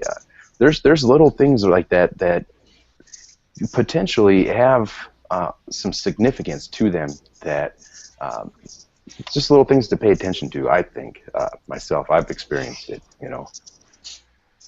That's right. And, there's a lot of synchronicity happening right now. Like, a lot of us are kind of coming together and, like, really putting what we know into the same room and realizing that these things are connected. So, yeah, I think things that vibrate at the same frequency kind of see each other.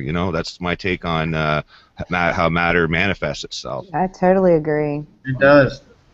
And, just to share some things with you as far as symbolism and things that for those out there that I just want you to think about something I'm going to share with you is the slow merger of iron and clay, or the slow merger of flesh and metal. Things that, the cell in your body and a cell tower, chromosome, Google Chrome. I can go on. Okay, so the thing that remember the bite out of the apple, the forbidden fruit per se. BYTE. Yeah, BYTE, bite, computer bite. Even the Apple logo, obviously. Right. Yeah, exactly. The Apple logo has a bite out of it, and the first logo for Apple was a rainbow. Days of Noah returning. And that's when the second coming, or I'm not going to go down that road, but that's, for me, I made the connection of the spiritual and the actual, just everyday world we live in now, physical realm, and made the connections of, why did he say I will return like in the days of Noah, and what was going on? And that's the key too, is tampering with creation is why he had to wipe out what he did, because it was corrupted, except Noah and his generations and his genes. That's why the whole book starts off with Genesis. It's all about the genes, the bloodline. Yep, this one begot, and then you get a little bump, and that's because the bloodline was contaminated. That's right. The whole thing. God's not going to put up with that. When it gets to the point, think about this, and it's going to, when it gets to the point where there's no more human and everything's transhuman, you're wiping out creation. That's the time of the return. That bam, it's gonna. That's where it's going. So a lot of people don't want to believe that, but that's why I go back into what I was telling Robert in the first of this interview is the technology has been before, and it was destroyed before. The technology to build a pyramid, to build certain things on the face of this earth that we can't even build now with our technology. There's nothing new under the sun. That's right. For sure. They will reach out their hand again and try to live another way with the knowledge of good and evil, and it's not going to happen again. It's going to be another death knell for the elite. And I personally do believe, I think other leaders, other families, maybe other sects, other bloodlines, however the case may be, because there's got to be other characters in this. They can't be the only game in town, because there's obviously a lot of different sides now. Where was I going? Oh crap! I forgot. I lost my train of thought. They can't be the other game in town. You said. They can't be the only game in town. But that said, who, in your opinion, there's a yin to every yang, right? Yeah. Light, dark. There's always something has to balance out the other. Now, where do you draw that line? I'm looking really just for your opinion on this, Nicholson. What do you think is a counterbalance to this? What do you mean, to transhumanism, or? Yeah, because somebody's got to be. I know we have the power in ourselves. That's one way to look at it. But ultimately, there's got to be some other players in this. I was going to ask about that. When these other players come into play, how much, or how will that affect the move toward us making the decision, take that leap, and become, quote unquote, more than human? That'll be the slogan, by the way. Right. Oh, I remember where I was going to go with that, actually, because I was going to say is that some world leaders along the way through the years over the last couple millennia have known something. Look at Himmler's secret study department, and I've said Himmler, it was Hitler's secret service or secret programs division, but they were digging up all over India looking for ancient stuff, ancient text, ancient tech. Anything ancient. They had a hard-on for ancient stuff. Well, we know that Desert Storm, by the way, the first place they raided outside of Kafji was the museum. So that's a fact. Yeah. I know that from my own husband. We're separated, but it doesn't matter. I know that from my own husband. He was there. Yeah. So, and they took thousands and thousands of artifacts out of there. And why? weren't we looking for bombs and nuclear? WMDs, right? WMDs. And there's no secret, by well, the way. We're in the museum. That's Yeah. what we went and raided. Yeah, and Afghanistan also has one of the largest deposits of lithium too. I mean, that's a rabbit hole that we could sit here forever with. Yeah. I mean, I guess what I'm trying to say, though, is that the writing is on the wall. Just the research needs to be done to kind of unlock the relationship of some of these events now. Because if we look back and look at them a little bit differently, trying to fit round pegs in this, or square pegs in round holes kind of thing, we can kind of look at it from a different kind of direction, I think. Yeah. I don't know if you're asking me this, but from where I'm at is I believe there's another event, of course, the whole Jade Helm thing they're preparing for. The next event, or one of the next event, has got to put, and I believe it's the alien thing. Yeah, I'm going to have to agree with you on that. Yeah, because it's going to be, I don't know the plans exactly, but it's going to revolve around some sort of alien invasion. They have the technology. They can save the world, whatever that is. Because remember I said earlier, the masses are wrong. And when you walk into a church and you ask how many people have heard of the Nephilim, and then you ask how many have heard of aliens, big difference. Most people have heard of the Nephilim. So that lets you know the pre-programming of the alien thing.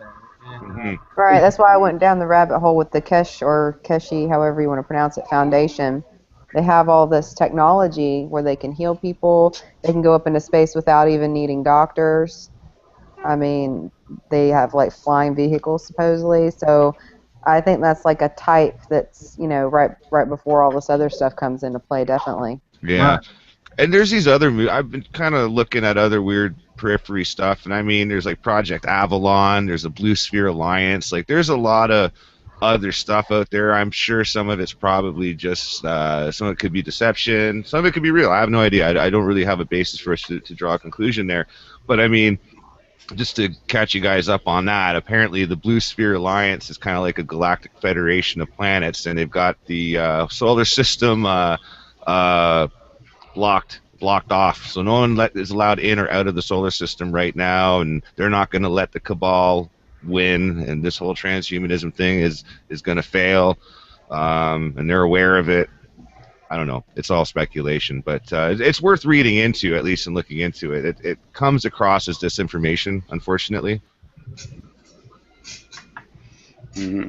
Yeah, there's a lot out there. You have to, weed through, and for me, I always go read back between a lot of lines. That's for damn sure. Yeah. For me, I always go back to, where does this fit into the bigger picture? Like Morgellons and the metal in the vaccines, the GMO, genetically modified organism. So that's for me. That's my baseline is, where is the enemy attacking? And that's the other thing is, if your enemy is attacking something, that's usually where the truth is. If they're that's right, because they're going to leave the other stuff that's bogus alone. They're just going to let it go because it's not harming their agenda. It's like if the troll armies say something's bad, it's usually because it's good. Hey, Rob. I wanted to actually, just 1 second, Rick. I just wanted to ask Aaron, because we were going to talk about Morgellons, and I wanted to bring it back to that. Wow. I was just getting ready to do that. Good call. That's awesome. Yeah, Aaron, I wanted to get your take on I did too. That's why I unmuted. I was like, how about my... I was about to That's hilarious. We were all on the same page. Collective consciousness. That is synchronicity. That's using your pineal glands, folks. Okay, Aaron, you got the floor. Wow. Can you guys hear me? Yep, perfect. Oh, good. Okay, good, because my mic was acting up. I admit that I'm not, despite going on the show in less than a week that I'm flying out to do on one of them is on Morgellons, I'm not an expert, so that's kind of part of why I wanted to be here tonight, besides that I love the show. But just from the little bit of work I've done, one of the things I discovered is that most people with Morgellons test positive for Lyme. So I thought that was interesting. I just came across that by, That's an interesting Wow. connection. Yeah, and I think both of them were, obviously are. Well, though Lyme is a little more cut and dry probably than Morgellons, but I think both are man-made, released. But I don't know. I know quite a bit more about Lyme, but I do think that's an interesting component. And yeah, I'm not sure. I can look at my notes to look at some other stuff. That really ties into this upcoming show you have on Beyond Belief on the Gaia M network. Yes, that's right. Yeah, you were initially going to be talking about Lyme disease, and then I heard that they wanted you to speak about Morgellons. Well, yeah, I think because the great thing about the show is they love to take way far out their stuff. I mean, even the title of the show. So yeah, they wanted it to be on Morgellons because they felt that was probably more out there and not as widely discussed. People are finally are recognizing that Lyme exists. It's even on mainstream news, but you rarely see stuff on mainstream about Morgellons. So and now you found the connection between them.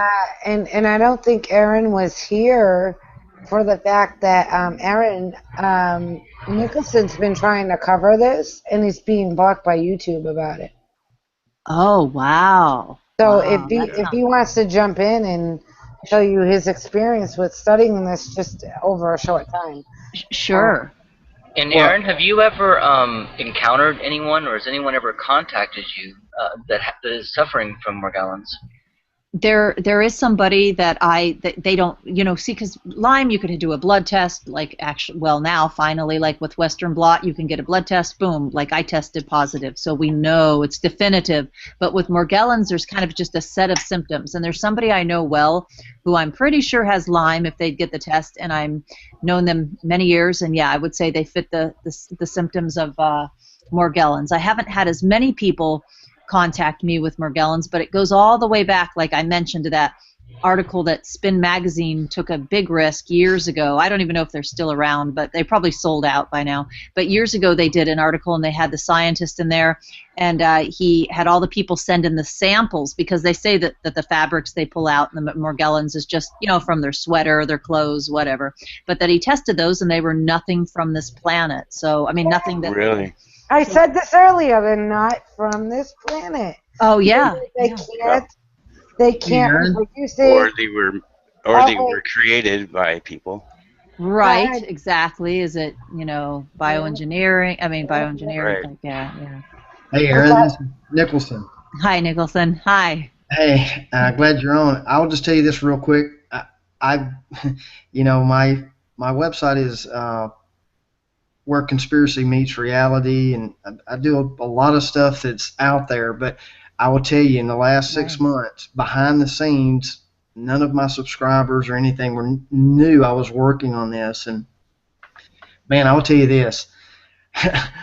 When I started down the road of Morgellons and nano technology and chemtrails and the connections of things, I mean, wow. I mean, attacks, shut down, people wouldn't talk to me. And for me to say that, that's a big deal because of all the research I've done. And I mean, I've went down a lot of different avenues, but for some reason, I tried to put out a video on it, and they shut it down, copyright, saying that it was the music. I compose my own music on some of them. So, I mean, so somebody doesn't want the dots connected. And I'm still working on something now, and I'm going to try to re-edit it and maybe put it on Vimeo or some other outlet other than YouTube. But I just wanted to share that with you as from a conspiratorial person researching, and I'm just getting a lot of pushback about this disease. So.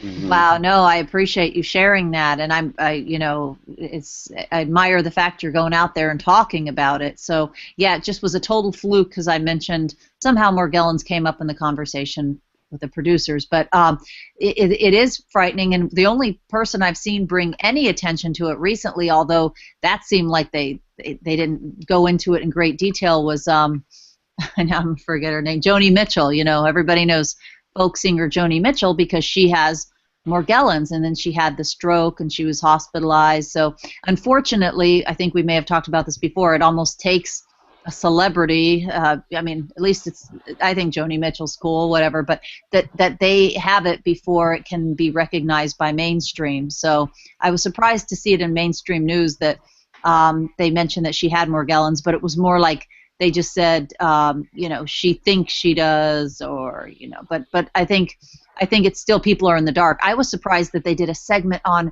a local channel here in Florida, which talked about a family all getting this, you know, the sores on their body and da-da-da-da, and they said that the family was interviewed saying they thought it was chemtrails or geoengineering, whatever, and I couldn't believe that was on our local news. I used to have the YouTube video. That's probably been taken down, but not on my channel. But yeah, it's. I think that it might take a while, or it could be like Lyme, where within a few years, suddenly, boom, the cat's out of the bag. I don't know how long it'll take before they'll be talking about it, or if they'll try to suppress us like they did with you. So I'm sorry to hear they're doing that. Okay, yeah. We're presenting. Oh, I'm just going to play this in the background while you guys speak. I just want to kind of set up this. I want to tell you something, Aaron. And Tara, just hang on a sec. I just want to set up this video and just play it out, and you can talk over it if you like. This one's so creepy. Yeah, these yeah, I don't like that. Yeah, these fibers were taken out of this woman's lesions. Like, she took them out of her body and taped them up to a light here so that the camera could see them. And I have another video after that, which is taken from like a light post outside after heavy chemtrailing, and these fibers are the same fibers. But anyway, go ahead, talk, and I'll play this. Well, while I'm saying that my friend, she's actually my best friend, the Silent Space, she keeps getting impetigo every time they chemtrail, and they are chemtrailing heavy and hard in Europe, and people don't realize that. But they are doing it. I've never seen anything like it. And she'll go out and videotape. And all you people know I'm not Miss Silent Space. But I get told that over and over. But no, and she's getting impetigo, and she literally is now becoming like she doesn't want to go outside. But I want to tell you, like, my grandfather had a kidney transplant. So I'm 42, 32 years ago. So it was very new, you know, like newer, I should say. And he would get these open sores that would bust, these things would come out of his skin, and I remember doing it. I would take tweezers and pull them out and then put salve on it and we would use a box of Band-Aids in one sitting, you know, and I was just a little child, but I loved my papa so much. I didn't want him to suffer. But once those little things came out of his skin, he was like in such relief, you know. So I'm thinking back now, is that what that was? Because we lived right on the border where from Lyme, Connecticut. You know, I lived right there, and I'm wondering now if he didn't get a tick, if that something happened. You know what I mean? Yeah. I don't think it was a kidney thing. It was very odd. These were like ulcers on the outside of his skin with these weird, and I would literally sit and take tweezers for hours and pull them out of these ulcers. Yeah, and it's so sad that they'll say that it's, you know, you'll see that now. You can look on, I'm sure, I don't know, some mainstream medical site, and they'll say, oh, it's just the fibers getting into the skin because they scratch themselves and open these sores, and it's, you know, psychosomatic, all these. Yeah, I mean, no, I don't believe ridiculous. that. Oh, no. I was a little child, and I knew it was coming from the inside out. Yeah, I've seen it too, and some people are open, or some people don't want to be. It's scary to think they might have it. So the person I know says they don't, you know, they don't think that that's what it is. But and some of the, I mean, theirs might not fit the classic Morgellons, but again, there's no test. You don't go say, oh yes, you had the Morgellons test. It's positive. It's negative. You know, so. Are there any numbers or statistics for the number of people affected by this currently? That's a great question, Chad, because I better know that answer. So I don't know yet. I know I'm one who kind of waits to the last minute, obviously. So I hear that. yeah. So that I have some of the actually what I did is I have some of the questions but I don't have the answers yet or things that I'm researching this week before I go. It's just kind of I haven't had really time to do it before, so. Well, I asked because you only hear about it like through people who are doing, what I consider deeper research. You don't hear about it much on the, on the surface of things. So I was just kind of curious about how many people was actually being affected by this. Yeah, that's a great question, and one I should know. If there is some statistics out, if there's some stats out there, how many?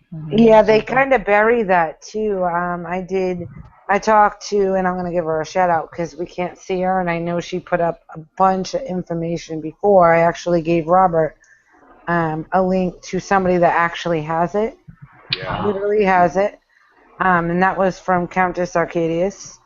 I've mentioned her a bunch of times on here, and this girl is a plethora of information. And never asked for a really good video. There's a very good video I can play for you guys in a little bit. Yeah, it goes into a little bit of the heavy microbiology kind of stuff of it.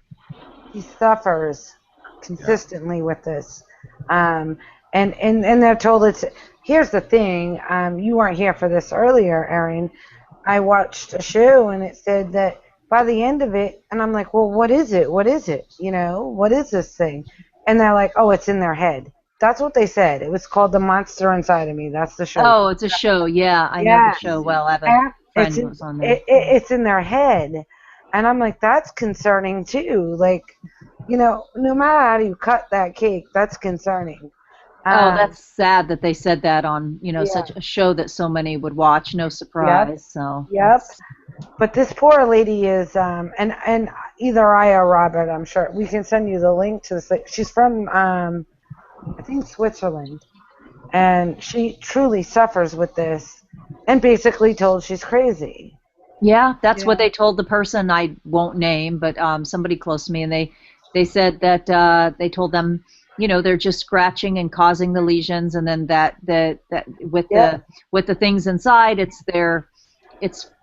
fabric or material from their clothing. When if they're in warm weather, they're not even wearing long sleeve shirts, so it usually happens on the extremities, but I don't know if that's the case with all Morgellons. Again, I've got like a whole list. I have a friend who's she's an ND naturopath, but she's been sending me a bunch of links that she wanted me to watch about it. But yeah, it's scary. And then there's people who have gone on, in interviews you'll see on YouTube who say they worked with the military and they definitely released it, or I don't know if it's just they've made that chemtrail connection, but I don't, if you want to use the word chemtrail, but I don't know if that's like the smoking gun. I also think with Lyme, up until a year or two ago, people knew about Lyme, but now they're saying it's 10 times. This is in regular mainstream news, 10 times more prevalent than previously thought, and I think the same will happen with Morgellons eventually, that people will have to recognize it. That's in a whole nother rabbit hole, because I can tell you what they're doing with that. And I come from the area. Yes, I remember. Lyme disease comes from. But I know that Nicholson he can chime in here a little bit on this, and I know he's interested in what you have to say. So Nicholson, darling, I know you want to say something. Come on. Yeah, I'm just listening too. But the whole thing, where I come from, and I'm just speaking for me from the spiritual standpoint, is, invading the body, things that they're spraying, the metal, the technology, and this is what I'm seeing is they're trying to make man a receptor, a receiver of frequencies that can be controlled, that can, from the chemtrails. I know that's, a lot of people don't want to see that, but, this Morgellons thing, even the, and I know you haven't seen my videos, Aaron, but the little crystals that are octagon and cubic is also deeper things I was studying from symbolism from the Illuminati and New World Order, the elites, their language, that how they communicate through symbols and the way they do things. That's how I kind of came in the back door of this Magellan's thing, is trying to get inside the body and trying to get humanity used to metals and things of that nature. And if it kills people in the way, then fine, they don't care, because that's their ultimate agenda, is population, depopulation, and also controlling the masses through this technology. And Oh yeah. you know, and if you look at it in different avenues and you don't connect the dots, you know, you're never going to see it. But that's what happened to me, was I was connecting the dot from a health standpoint, conspiratorial, you know, chemtrails, the things that are in them, the barium, those kind of things, and Right. programmable matter, that very fine nano smart dust. I mean, it's scary stuff out there. And I want to add to that. Like, see a lot of these little masses that are being produced in the lesions of Magellan victims. A lot of these contain those very heavy metals and heavier. We'll just call them materials, because that's what they are. And I'm leaning towards the idea that a lot of this spraying is to get our bodies to absorb a higher concentration, because that's what these little devices, that's what these nano machines are, which is what they've become now. It's arguable. I think the disease Morgellons has either changed or it's updated since 3 years ago. I don't even think it's the same Morgellons as it was 3 years ago. Yeah. They identified the fiber-causing creatures as a type of a skin louse almost. And yeah, but now they're full blown nano machines. Yeah. Like, and some of these devices that are being created have actual serial numbers on them, on these tiny little, like, you know, very, very, very, very tiny. I wouldn't say microscopic, but they're just very small. But these things have like little serial numbers etched onto them, and they're being produced by the body. It's like, you know, each of these lesions is like a 3D printer, like on a molecular scale. Interesting. Now, Robert, do you Scary. think that there is a way that people can kind of, like, I guess, detox from these sort of things? I know you can detox from metals and things like that, like from the chemtrails, but I wonder if there's a way you can, like, get them out, like make them want to get out of your body, kind of like why everybody's popping up with those sores when they get it. This might sound like a little bit of science fiction here. I think a well-placed EMP blast might do it. I'm just saying, I don't know. I don't really know how to seriously answer your question, but that's the only serious answer I have. I have heard on Facebook and some people talking of, you know, alkaline water that helps them and, you know, gets these things out. They kind of don't like alkaline for some reason. Oh, okay. Now, I've heard that. Well, nothing does, actually. That's Not kind of even Right. cancer. neither does cancer. Right. You know, You guys know. because it's like you said before, this rabbit hole has a lot of smaller little rabbit holes. One of the things we'll talk about is how I think a lot of these diseases that they've been vaccinating against is prepping our bodies for these little bastards to screw around with us. Like, bingo. they've been Robert. You hit the net. You're right there, Robert. Yeah. You just said it. Yeah, I think because, you know, if you look at the AIDS virus, I'm not a molecular biologist, but I've done some reading, and the big thing about the AIDS virus that made it special in this whole big thing was the fact that they had what's called reverse transcriptase cells, and well, they're like the organs that produce these little RNA chains, and then they inject that into another cell's DNA, creating essentially a hybridized DNA chain. So they've been studying this for so damn long that this could easily be one of those building blocks that they figured out, because now they're doing it on a synthetic level. And I challenge anyone to go out there and research right now GNA. It's basically a synthetic form of DNA, and if these nanomachines are like on that kind of a platform, they can get this thing to design itself. Like, it can be silicon based, it can be whatever they want it to be. Great. Like this is Governmental. yeah. So if these things can make, just think about the implications here. Because if these lesions that these sufferers are having are producing little objects, who's to say they're not reproducing themselves? Sure.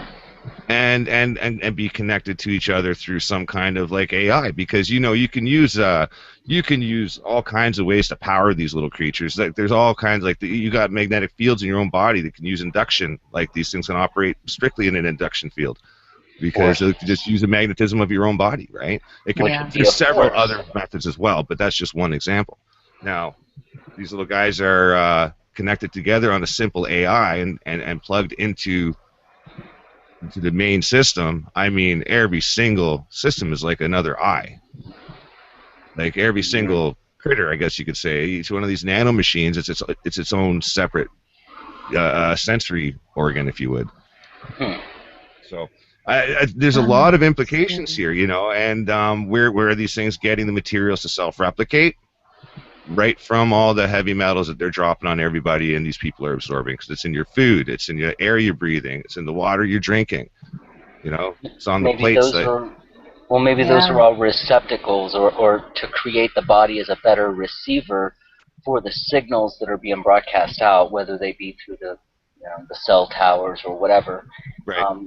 Also, as you guys are saying this, and I'm not one to to quote much of any book, but especially of the Bible, but I can't help but think about the end of Daniel, about where Daniel is speaking about how this new King of Kings, will rise.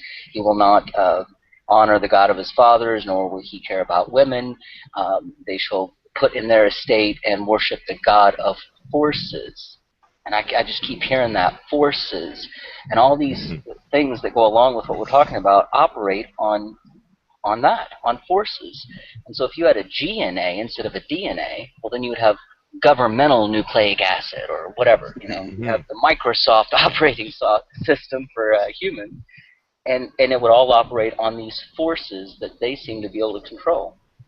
I think absolutely. That's just another way to look at a scripture. I mean, they all have different meanings, and that's actually a really good meaning.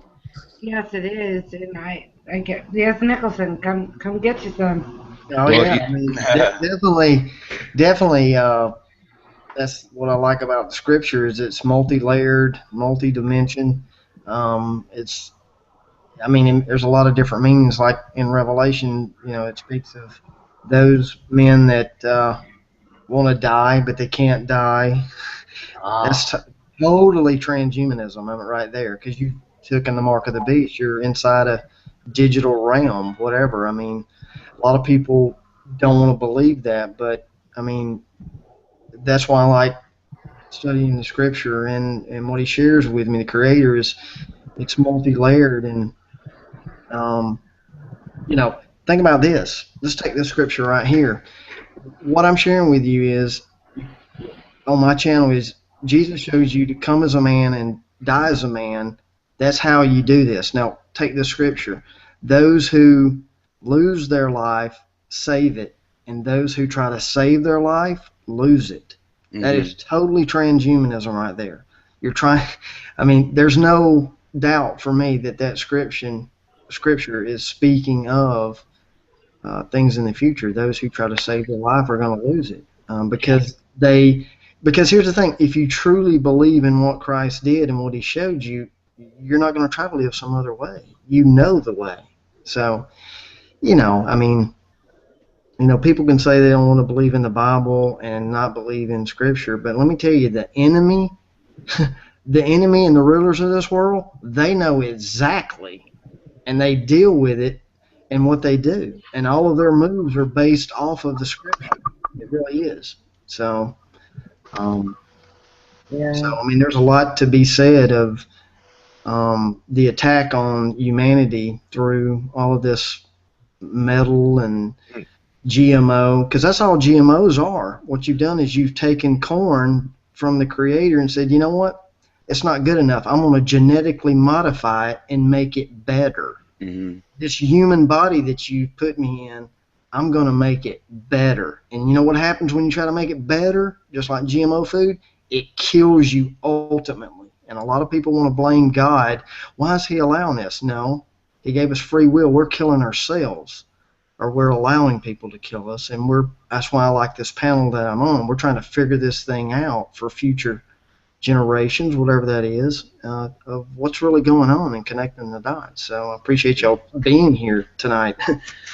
I was just reading. I looked up some fiber analysis from Morgellons, and I found this paper here. So it seems interesting, but there's a good line here. It says here. I'll even share it, guys. I think that's it. Okay. Yeah, here I'll make that bigger. So, okay, where did I see this? Yeah, you'll like this one, Nicholson. Okay, in this paragraph it says, interestingly enough, a similar nano HPLC MS analysis, whatever that is, analysis of this protein produced no human protein peak comparisons, and only single peptide fragments potentially corresponding to the following proteins with approximate molecular weights corresponding were identified. It may be noteworthy that the UAZ facility could not purify the protein using conventional methods from the buffer. Reportedly, a black tar-like oil precipitated under the assay conditions. This may denote other molecules that were potentially present in the buffer originating from the fiber-protein mixture. Ah, there's your black tar-like substance, though. Right. Wow. And it's just weird how they're using that in a lot of the symbolism all across the board. Like, when we're getting back to the predictive programming, I mean, first time I think I seen it was Chris Carter's The X-Files. Didn't they they started using the black ooze, remember? Are you with us there, Nicholson? The black ooze. Are you there? Yep, we're here. I had to click back in real quick. Sorry. Oh, no worries. For a second. So yeah, the black goo is actually symbolism. That's what I thought. Basically, it like a human is blood, the life force or whatever. A transhuman, like a machine, oil, whatever you want to say, is the black goo, programmable matter that runs through their veins. You know, the symbolism of it. But it's everywhere. I mean, everywhere.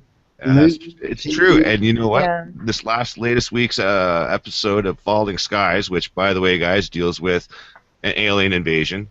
They don't know what happened because the character came into the show and they killed her finally, and then she oozed out this black blood, and she obviously wasn't the person that they thought she was. So somebody created her. So they're starting to push the predictive programming of this black goo being related to synthetic humanoids. They did a lot in Lucy, the movie Lucy. Have y'all seen that? I mean, she was like, she turned it. Oh, you need to see it, Robert. I haven't seen it either. Oh, guys, come on now.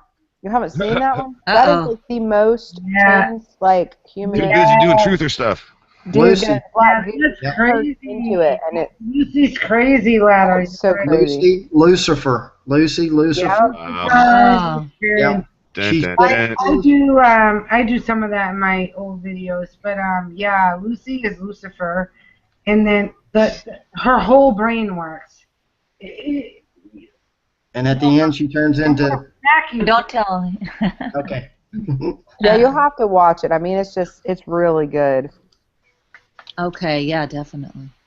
What I'll do is I'll make sure I take the link for this page here. I'll provide it for someone to look at, so if you understand what any of this means, let me know. Right. I'm not going to pretend to know what it means. It sounds all fancy and stuff, but I mean, I am seeing a lot of heavy metals actually being mentioned here, but some of it's, I'm sure we have some natural heavy metals that we process just at low trace amounts, right? Yeah. Right. Yeah. Oh yeah. I know. Yeah. When I do the hair analysis or blood analysis, I have heavy metals high and a few that shouldn't be. So yeah. Yeah. Scary stuff. Oh, yeah. So anyway, so we kind of gotten through that there. Like that was a little bit. That's where we got kind of a little science fiction-y, but at the same time, it's quite eye-opening because like this is where it stops blurring. Like, you know what I mean? The extent of how these things are connected, it stops to blur. Like you know, one person's research will take them through one subject, and on its own, it doesn't really mean anything. So it's kind of hard to fit it into the equation. Right. Right. You know? Yeah. And I use the term "fit it into," like, you know, because we are trying to figure this out. Like, all we can do is take variables, remove them, put in other variables, and see if it works. And if it doesn't fit, then, well, we have to move on and keep on trying to find something until it does fit.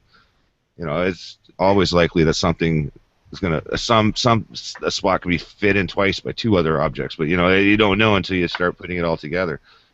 But it's pretty out there stuff. Anybody like to add to where we're headed so far on this? Anybody? I would, but I've been doing other research and I haven't actually caught everything. I don't want to repeat something. No, you can watch the replay then. Nicholson is he clicked on. I don't, you know, he's such a humble man that he'll hold back, but don't hold back here. Shout it out. I like listening to Nicholson talk. You like my accent or what I have to say? What you got? Hey, they probably like your accent because it's a little similar to mine. I did find a study done on 122 Morgellon patients, and it's pretty interesting what the symptoms are that almost all of them had and shared.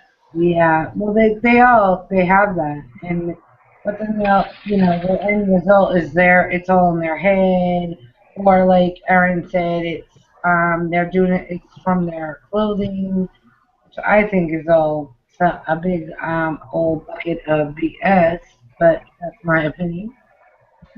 Does anybody know about the Kick Them All Out project? I don't. Oh, I'm glad you said something. I'd like to do some research into it because of into them. I don't know anything about them and rents.com. I'd like to find out more about these guys, like if they're disinfo or not. But that said, let's go have a look at some of these little creepy things. And like I said, if you're a little bit squeamish and you don't want to picture these things crawling on you, then don't watch this. We're all going to be like scratching our bodies. Yeah, I know. Everyone's going to be like scratching themselves. Is there, because I don't know this at all, but what is the end result of someone with Morgellons? Is this terminal? Does this For some. kill? Oh, it is? Okay. Yeah, it has killed people just because. It varies. You know, it's varied. Right. It just reminded me of the film, and actually Ladder, it just kind of all hit me at once that Ladder reminds me of the star of the film and her accent and the movie, what it's about, but Ashley Judd in Bugs. Did anybody see that? Oh, yes. That just hit me. I didn't even make right that. On. That's another way, yeah, they're trying to get, you know, people prepared, that they had, you know, that they were itching, but of course they were crazy, that they were, you know, that there were bugs invading them. Yeah. Hey, you know what? Do you know that movie? Ladder? Who? Nicholson. You know that Nicholson. movie? Yeah, Bugs is a good one, Nicholson, and yeah, it's a good. I haven't seen it, but people have been telling me to watch it, so I'm going to put that on my list to watch it next. It's definitely different than the rest of her films that might be more, you know, I don't know, romantic comedies or so. This is totally different. Yeah. They totally use some of these actresses for these programming messages. Yeah. You ever notice a lot of them aren't huge hits either? Yes. Oh, I'm sure. Underground. That Well, really here's one this'll creep you out. The show Revolution. It was horribly acted. Oh yeah. But the whole premise was about basically airborne nanobots that can absorb electrical fields or they can insulate any field. So like no power worked anywhere, you know, like so everybody went back to running around on horses and hitting each other with swords. Yeah, they run on horses.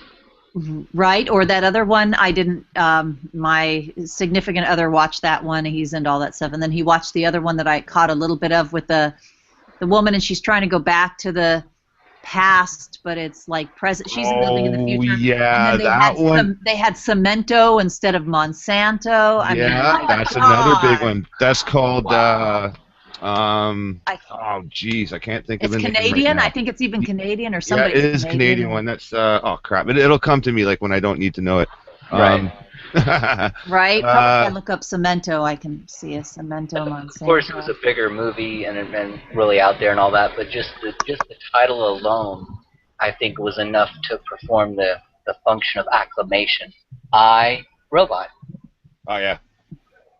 That's what they're turning people into anyway, is, to say I'm a robot and I accept this. Oh, the show's Continuum. I haven't seen iRobot yet. He watches that too. He watches iRobot too. But that's interesting. That's interesting programming there too, because this totally brings up the whole concept of CERN and what have you, and she's trying to stop people from going into the past to change the future, but they're freedom fighters and they're trying to change the future for a good reason. So they're trying to flip flop the person's perspective on who's doing the right thing here. Like it's about blurring the lines. I'll take it even deeper. Sure, go. The creator is I am, right? I am. Right? Yeah. Okay. Opposite of that, iPhone, iPad, robot. They're worshiping the other gods. This morning, we did not have this discussion this morning about I am. Mm-hmm. Yeah, totally. Keep going, because that's free. Wow. iTunes. Yep, iTunes, iLens, iPod, iPad, iCloud. It's all technology. The enemy tries to duplicate it, so the I am, everything to the opposite is. Well, they called the kids in the 80s the me generation, but that wasn't actually the only me generation. It was the beginning of the me generation, which has continued. The selfie, the selfish. That goes in. That's a whole nother rabbit hole too. Right, yeah. That is what they want you to do, is concentrate on self. It's all about me, I. And it's been going on for close to 30 years. So. Yeah, that's the disassociate. Yeah. You can be programmed, so you can be plugged in. But that's crazy. That's how many times has that happened? Earlier when Rob and I were talking to Nicholson, same thing happened, and it was all through our conversation ladder. Oh, I know. Dots, connecting the dots, and now that right there, that blows me away. Yeah. I mean, the whole thing is, how can you be I am, with no response behind it? How can you be I am? If I asked anybody on this panel, if I said, who are you? You would tell me who you are. How can you just be I am? I'm everything. I'm positive. I'm everything. I'm everything around you. I'm energy. I'm this. I'm that. We can't even fathom that. We can't do that. In the movie Lucy, I'm not going to give away the ending, but I will tell you this: what we just said, I am, in the end of Lucy, when they look into the phone, it says something. Don't say. Oh, yeah. It mocks God. It's telling you something. And okay. Yeah, I bet that is one I wanted to see. It just is another one on the list that I didn't get to. And if you haven't seen Transcendence. Yeah, Transcendence. My husband actually just said that when he heard me talking about Lucy. Yeah. Okay. Yeah, but Transcendence that was a whole nother level. I watched that thing 3 times in a row. Oh, yeah, it's amazing. All that was. There's something really, really wrong with this. Well, and their whole point, their whole point of the movie is that he was doing that to help, that he was right to help, like that was his thing, and they even brought God into the conversation at the very beginning of the movie. Remember, it was like. It's just crazy. So even if anybody doesn't believe, and we're not saying to believe, like I'm not saying that, but you can definitely see that they believe, and they're using it against everybody, whether anybody believes or not. Exactly. Exactly. That's what they believe. You said it, Ladder. Yeah. I don't know if y'all seen that movie, so if you haven't, let me just tell you, because the end freaked me out. Because I thought they were going to do one thing, because it's sort of, again, predictive programming, this is what they're going to do. And the end of it blew me away. And I'm like, whoa, they left that in a way where people, I actually had Robert doing it to Gloverbot. What do you think about transcendence? What do you think about that? Oh, we haven't even got into that yet. Well, we haven't even gone down that rabbit hole. That'll be yeah, fun. wow. When we do that, we'll all take a shot at them simultaneously, and or her or it, whatever. Yeah, this, I don't know if you guys saw in the background, I was just kind of looking at some pictures. Like, these are from independent studies. Some could argue that, oh, they're faked or this or that. Whatever. I say, if you are Morgellons positive, send us pictures. Yeah, I'd like to actually put a call out for that, because I would love to speak with someone firsthand Yeah. that is experiencing this and that can show people, hey, look, this is more Jen, I than just think my we have to imagination. hook up there. I think Definitely. we hook up there. I just have to do it, and the girl is from Switzerland. Countess Circadius put it out. But we can't see her. She's in the question. Well, probably tried to get in question and answers tonight, but it's not working. So just another shout out to anybody listening. It's not working. That's why. But I'll try to get a link. I was on a radio show at 2:00 today with two women that had Morgellons. It was a free radio, so I can try to get that information to you. So I was Okay. yeah. That would be great. That's awesome. Because I mentioned, I know why I mentioned that other show. One of the big selling features of these airborne suspended nanites, though, is that the AI connected all of them. So they actually created their own consciousness and became sentient itself. So this is where the transcendence thing kind of gets thrown in. And I mean, the show got canceled after the second season. Thank God, it was a horrible show, but I mean, oh yeah, the acting was terrible. But the concept itself, though, is actually quite thought-provoking, and it wasn't really a popular show. You know, I keep hearing the Internet of Things, which is popular, and everybody hears that on TV now and everything. And people think, oh, great, I'm going to be able to talk to my toaster, my microwave or refrigerator is going to know when I need milk or whatever. I think it goes a couple levels deeper than that, and I'll just say that I think there will be an Internet of Things, and we are the things.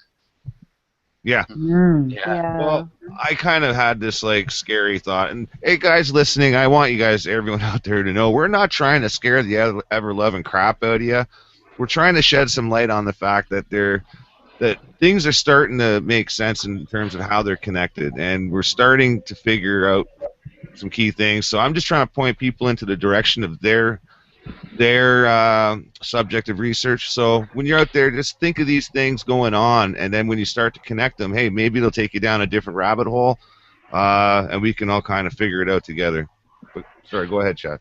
Oh, no, that's a great segue. Just the idea also on the fear thing. If this doesn't scare you, check your pulse. There might be something wrong with you, because this is scary. You're talking about the man having the ability to change the fabric of creation, to alter it, to control it, to program it, whatever. And that, if that's not scary, then I don't know. I mean, maybe I'm different than other people, but that is scary to me. That is disturbing, simply because I do not trust the people from which this is coming. I've seen their track record, I've seen their past work, and I'm not a fan. When I first went down this rabbit hole, like, I saw this bit, I saw that bit, and I was like, that's kind of weird. They seem kind of remotely the timing's weird. Like, it's something didn't seem right. And then it was when I went back and I looked. I was actually going to start looking at my Designer Disease series, like all the information I had compiled about that. And I was thinking about revisiting it. And then suddenly it just hit me. It just hit me when I was thinking about reverse transcriptase, because that right there is how they were trying to study and figure out how little cells can create and inject DNA, like and literally rewrite DNA. And that's what it is. It's a resequencer. It's a biological resequencer. And that was my aha moment. And for me, it was like I was standing on the earth looking at the sky and watching the asteroid hit. Like, I'm like, oh, F, you know? Right. Like, it was pretty intense moment for me. I was just like, oh my God. Like, I almost felt sick. Like, I was like, oh, wow, this is big. Like, anyway, I will be doing some follow-up videos to concentrate on some of these individual aspects. I don't want to put out wrong information, but I definitely want to put out some stuff for you guys to kind of chew on and have another look at. But anyway, haven't heard Nicholson in a while. How you doing there, bud? I'm doing good. I'm fixing to have to cut you short, but I wanted to thank you guys for having me on, and I'll tell you my aha moment from my perspective was when I realized all of these connections. I figured out, oh my gosh, the enemy is trying to create life another way and create other, you know, that's the aha for me. I'm like, oh my goodness, that's the ultimate of what the enemy wants. He wants to be like the Most High, and he wants his own temples and his own kingdom. Right. And the He wants his own minions. Yeah, exactly. The elite would be his priests, and the masses would be. But no free will this time. So that was the aha for me or whatever. But anyway, I've got to run, and I appreciate it. Well, it's been really awesome having you there, Nicholson. We're going to have to get you back because I think this subject is going to, I mean, we got about halfway through the topics. Yeah. We really enjoyed having you, darling. Yeah, I hope you'll be back. Definitely. I'll be watching your videos, too. So thank you, Nicholson. Oh, yes. Yeah, everybody. He's a humble man, too, by the way. Yeah, everybody subscribed to him. I can tell. I did, yeah. It's Nicholson 1968. Everybody find him. I'll leave links in the description when the show's over. I'll pop it in there so you can find him. Sub him. He's great. And it gives you something to think about. And also, you're gonna, whenever you download this, I'll upload it to my website too, because more people need to really be aware of Magellans and things like that. Yep, absolutely. Yeah. I appreciate have a site too, guys. So you know, those of you that don't know, what is it? There's another one called "Do You See What I See," which is fabulous as well. So you know, let's put that out there. He's been talking about this stuff years before anybody touched this stuff, and he got a lot of flack for it. And now they're going, ooh, he might be right. Yeah, I just did a breakdown of the new movie Selfless with Ben Kingsley and Ryan Reynolds, where an older gentleman who is an architect, a builder, is dying, and he wants to move his consciousness into a younger vessel, which is Ryan Reynolds. So that's movies coming out. Also, I do a breakdown of Agent 47, which came out, I think, today, which is an agent, which is his number, which is 47, which a number is the mark of the beast, which is his name. So I break that down. So they're telling you in movies and in music, so their agenda's out there. They're just kind of mocking it. So I watch it. I love to see videos like that kind of expose that stuff. So thank you. And he is amazing, and everything he does on his own. That's all created from him. So I don't think that we got into that at all. Like, everything he does is original. The music's original. It's his music. Everything he does is his own, and which is amazing too. So it's a lot of time and effort putting out truth. Oh yeah, if you're composing, hat off to you. Composing your own music, like you said earlier too. Well, but I don't know how I didn't find you before, but I'm glad I do now. And same for you guys. I'll be watching your stuff too as well, and the health stuff.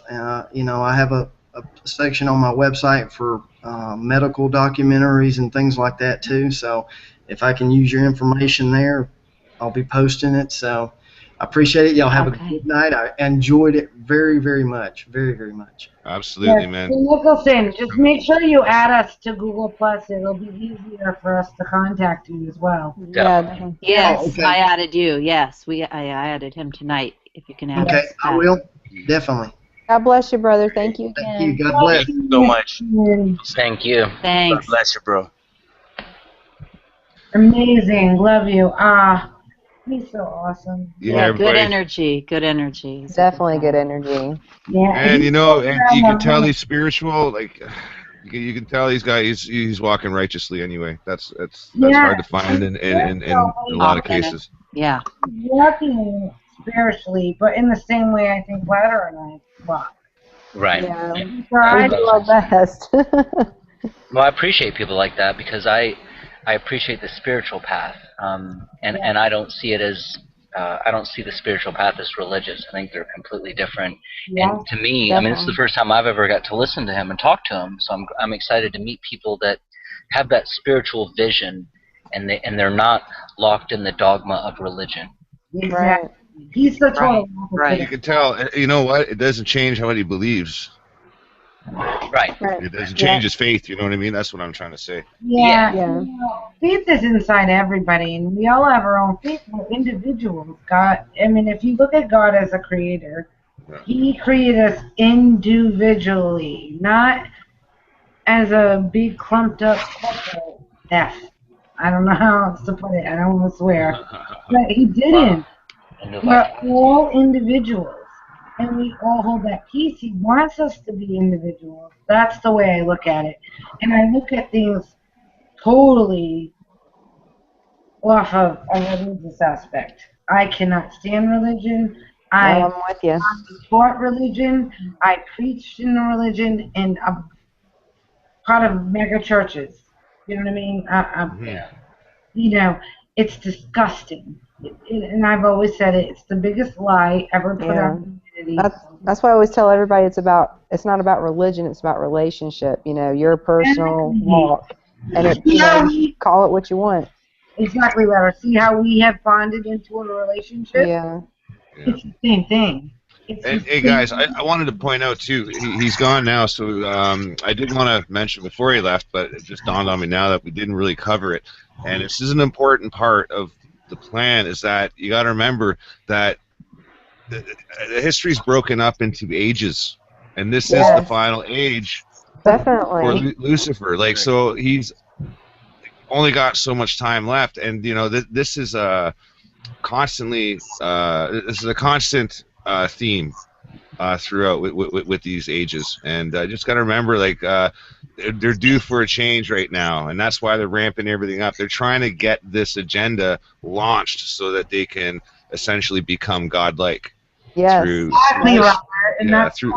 That's why this is happening, because they're running out of time. So, like, they're going to try and take everybody with them. That is their plan. That is their plan. You're exactly right. They want to take as many down with them as they can. They know what's going to happen. Well, they're going to have their select few if they're doing it by genes. If it's going to be a designer gene thing or something, I don't know. But they're going to take a particular people with them to the next ascension, I guess. I think, because there's a big theme too for ascending. Like I know other shows, TV shows like Stargate SG-1 constantly toyed with the idea of ascending. That's basically turning into pure energy and what have you. And I don't know what their version of pure energy is. Maybe it's ones and zeros on a hard drive. Maybe that's what they want you to become so they can keep you there. You know? So there's definitely a push for ascending, like, you know, and I don't. Yeah, like I don't like to push anybody's belief. It's a fake ascension, right? That's why they want. That's why they're like shutting down your pineal glands with fluoride. They're fluoridating your brain to calcify it, because they don't want you to see with your third eye. They want you to see with the eye that they give you. Right. So if it's in the form of a virtual environment, there you go. Why do you need? It's even in the word. It's in the word, Robert. Individuality. Break it down into its components and its root meanings, and what you have is being in division, in duality, and you need to look up the ality, what that suffix means, but all of that is in that one word. It's about being in division and in duality at the same time. Wow. Yes. I never thought of it like that. No, you know what? You know what, Chad? And I bet you don't know him, and you'd probably love him. Is Frederick West. Amazing, and he talks about like sound and like everybody thinks I'm just like all that. No, I'm Christ-like. Do you know what I mean? Like, right. I'm not a Christian. I'm not what people conceive as a Christian. Well, you know what Gandhi said about Christians. We won't go there. That's right. Listen, I look at it this way. If you go to heaven, the label will fall off. You go to hell, it'll burn off. So I don't give a shit what you call me. I really don't. Dave Allen at Large, the old British comedian there, he was funny as hell. He used to say, his famous line was, "Thank God I'm atheist." Right. You will like, honest to God, Chatty's up your alley. And even when Robin and I were talking to Nicholson earlier, I mentioned Frederick West, and he came up. He was like talking about the sounds that, what we hear, right? And biblically it says, no one comes by hearing and hearing, right? Why does it say that? People read the Bible wrong, first of all. They interpret it wrong because they're plugged in. Well, they interpret it literally, too. Yeah, they don't get what it's actually saying. Well, it's like the walls of Jericho. I mean, if you really read between the lines, it sounds like they're talking about sonic weapons. It is. That's what they're doing. It's about sound. Yeah. So and it's sound waves. That's why I asked Ladder the other day, are you talking about sound waves? Right. Yeah, and essentially, you can essentially liquefy rock with sound waves just by by using harmonic, reverse harmonics. And then what the elite do is change those sound waves. They get us to listen to another sound wave. And Frederick West does this. He did the video. I watched it yesterday. And I was like, whoa, that's crazy. Now go back to Casey, Enter the Stars. He found that the keynote, the octave was changed just slightly. He found the right octave of playing this guitar. I was like, that's the most beautiful thing I've ever heard. You can go look it up on Enter the Stars, Casey's channel. I was like, oh my gosh. But see, it's sound. People don't, their frequencies, sound waves, we're affected by these things. Look at cell phone towers, cell phones. They all operate on the same sort of manner, This is why I don't like these things and why I've avoided them for a very long time. I mean, I love technology because I can do this, but at the same time, I hate it. You know what I mean? It's like an old husband. You want to love him and you want to beat him. Dual-edged sword. Yeah, it is. People, if you read the Bible for what it says and don't interpret it for yourself, just read it for what it says, you will find that there's a whole bunch of knowledge in there because there's nothing new under the sun. And it speaks to everybody differently, even though, there's one thing being said, like, how Chad said that scripture and he had a different, meaning to it from how he was feeling it. Yes. Everybody was right. He was right. Yeah, definitely. Absolutely. He blew me right out of the water. He kind of blew you out of the water, too. I was at my stove cooking my dog's dinner, and I'm like... Cooking the dog's dinner. Yeah, I cooked them dinner, too. Lucky dog. Yes, well, I don't feed them that garbage that they make, but if I wouldn't eat it, they're not eating it. I mean, I wouldn't feed that shit to my kids, so... I'm just kind of scrolling through some of the comments here, and thank you people for behaving yourselves. Mind you, if you are blocked, I probably can't see it. But what is it? Good point on CERN gifted the Earth with the World Wide Web. In Hebrew, the gematria of www is 666. 666. I didn't know that. Yeah. Oh wow. Where do you read that? Yeah, but that could be somebody. G plus notifications. I got it. Yeah. That's like somebody new that realizes that, and I think that's awesome. They get it, so that's good. Yeah. Well, that's just it, guys. And for a lot of you listening out there, you probably heard some of this stuff before. Some of it might be the first time, but you know, I find myself often repeating myself, and it's not because I like to hear myself repeat myself. it's because it's, you know, it's easy to go on thinking that the other person knows what you're talking about, but we got to treat people like it's the first time they've heard it. Definitely. For many of them, it's the first time to even explore these ideas, because, like, you know, what we're saying does sound like science fiction. It does sound like a movie, science but fiction. it's this is happening, like, regardless. I mean, that's the one thing that you can walk away with tonight, is that, like, these things are happening. So they're not happening as isolated individual events either. Like, one is helping out the other. Yeah, absolutely. And that's where I think that's where the clever bot comes on stage. Oh. It seems as if they've made all these technological advances in getting the machines to be smarter. Smartphones, smart this, smart that. Yeah. So they've got the technology smarter, but it needs input, like Johnny Five. It needs input. Yes.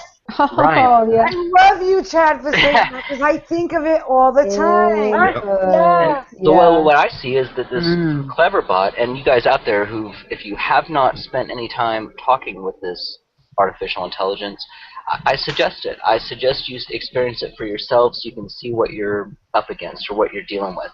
Because it seems to me like they're using Cleverbot as a honeypot for all of human interaction and responses. They need to map it out so that they'll have an internal artificial intelligence that will be able to either direct the machines or maybe direct us. I don't know. Maybe even give us a framework of a quote-unquote human world that we can be comfortable with inside of a machine. It's hard to as part of one. Right. Because they've slowly progressed into that with Johnny Five, right? Yeah. And then what was the next big thing they came out with was, oh God, with Arnold Schwarzenegger, I can't even say. Terminator. You see the progression, and it got bigger and bigger and bigger. Yeah. Well, and it was like a different thing. Like, you fell in love with the robot in Short Circuit, but you were like terrified of Terminator. You know. I want to take people back to an old Disney movie from the '80s called The Black Hole. Oh, yeah, I saw that. That is so full of addictive programming. I went down. I don't know. I went and I just kind of looked at the movie. I stopped back as a kid. But, you know, at the very end, like, your despicable evil dude, like the evil guy in the story, like your antagonist, he ends up getting downloaded into his pet robot, the Maximilian. And there's a transhumanistic ideas right there. Plus getting to the other side of a black hole, like, you know, even though it's absolutely physically, like, shown wrong and everything else, it was still a pretty Disney movie, right? God, that was a Disney film, huh? I saw that in the movie theater. I was a kid. I'm trying to see what year that was. Yeah. Oh, 79. I knew I was really little. Yeah, I remember getting a black hole. I think it was like a Happy Meal from McDonald's, I think. That's how I was, like 5. I was 5 or something. More programming, yeah. Oh yeah, but I mean, that's just it. I would actually I'm going to take a closer look, rewatch that movie, and see what I can pick out of there, because there's a lot of concepts being thrown at you. I've had to do that a lot recently, like go back and watch old shows or old movies, because I remember there's something in it. It's not a new thing that they're doing. This isn't new. Exactly. And anyone who's never did this, what you guys are suggesting is a great idea, especially your childhood cartoons, the things you grew up watching. Yeah. Go back and watch those same things today with your adult discerning mind. I mean, greatest example is I grew up on G.I. Joe. You know, that was my thing. I was all into G.I. Joe. And now I watch that same stuff, and I'm just appalled at the nationalistic patriotism, the programming, all the stuff that, of course, as a child I never saw. And now you see it, and you can see the main core ideas they were looking to implant in an entire generation. And then you can look back and say, oh yeah, did it work? or you can see the effects of it, of how well it worked. You know? And at least you know, and you know, knowing is half the battle. Knowing's half the battle, right? Yeah. Yeah, crazy. I think back. What stands out to me is the whole Cobra versus GI Joe over the weather machine. Weather, yep. Exactly. Oh yeah. Exactly. Yeah, it's like, the weather machine is so diabolical. Yep. And who would have thought that, you know, a mere 15, 20 years later, we'd have the Air Force putting out documents called Controlling the Weather in 2025. If anybody would like to read that entire thing, you're more than welcome to send me a message, and I'll send you a copy of it, and you can call the Air Force conspiracy theorists. Oh, it was on mainstream media back then. Yeah. It's touted as a great thing, you know. Oh, sure, but if we tell someone that, well, you know, there's no credence there. But when the Air Force is telling you we will own the weather in 2025, well, you know, either they're delusional or they know what they're doing. Yeah. What do you guys think of the? We were talking about with AI earlier, and you know, whatever you think of them, Stephen Hawking came out recently, and then Bill Gates, who I think is kind of the Antichrist, came out and said that, you know, we have to worry about them being our enemy, taking over. So we are kind of concerned with that, but yet why are they saying that? I mean, why is Bill Gates saying that? If that's, is he really trying? I mean, obviously, I don't believe he's ever trying to really help people. So I'm curious. No, and he's even been recorded saying that he's for population control. Oh yeah, yes, definitely, yeah, I've seen that. So depopulation, yeah. So, so I'm curious why. I was surprised that he joined Stephen Hawking and said that. I was going to say it earlier, but there were a lot of things being discussed. So, I really, you know, my take on Stephen Hawking is, well, you know, and I don't mean this in an offensive way, so if anyone's, you know, got the same condition as he does, I apologize, but he can't lose very much right now, so I don't see why he'd be in a position where he'd deceive people. I just don't see it. Oh, no, I kind of now I think Bill Gates, he's just a class act asshole. And Bill Gates joined Hawkins later because Hawkins said it, and then Bill Gates a month later said he agreed. So maybe he was just, may have been a matter of people kept asking him, so he just kind of was forced to. I'm inclined to think that's just polite professionation, just right. To, you know. But he wants to be left alone with his science, really. Well, he's already. I think they set him up to say that public stuff. Well, see, that's what I was about to say. Use it against them. That Keshe guy, the Keshe Foundation guy, the main dude, he actually said Stephen, he doesn't know what he's talking about, if that's the same guy. Is that the guy with the, talks with the... Yeah, he said that he doesn't even do his own research, that it's a joke, that people have gone to his, like his conferences or whatever, that it's a joke because he doesn't do his own research. So I don't know what that's all about, but I'll have to get that clip and upload it. Well, we'll tell you this. Whoever, if that is true, and I don't know that it is, but if it were true, whoever does the research that created the book, A Brief History of Space and Time, right? I challenge anyone to try and read any paragraph of that. You know, just start with the first paragraph. See if you can make it through it without looking up 16 words. Just try it. You know, just so you can understand what they're even saying, and then, you know, it's phenomenal. Another alternate theory might be that Stephen Hawking is Cleverbot. Right. Oh, yeah. And the other thing is, well, the fact that he's lived longer than any other human being with ALS, the whole thing is just, it's really strange. It's really strange. Luke, yeah, I mean, now we had, the Ice Bucket Challenge and all that stuff. So, that's a whole other subject. But that he's lived so long with it is, it's kind of, it's really, it's not, it's unheard of. It's unheard of. So now on the other side of it, because earlier we were talking about, you know, maybe there's some benefits to this whole transhumanism thing. Now, someone like Stephen Hawking, would he not be the prime example of someone that we would want to save his intelligence, his mind, what he is, the I am that is him? Yeah. I mean, if transhumanism had anything to offer humanity, it would have to be taking people's like that, and preserving them forever so that humanity itself could benefit from their work because their body won't last as long as their mind. Yeah, yeah.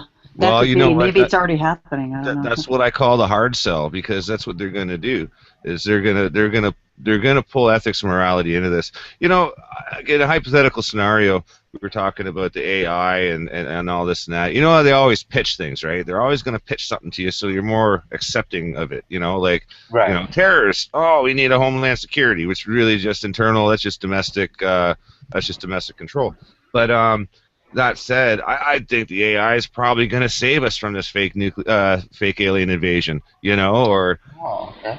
whatever the case may be. Though they're going to pitch it, they got to spin it. So what I do is when I listen to things, I listen for a spin, I listen for a sales pitch. Like I worked in sales many years in my younger years before I got any knowledge of how to build stuff.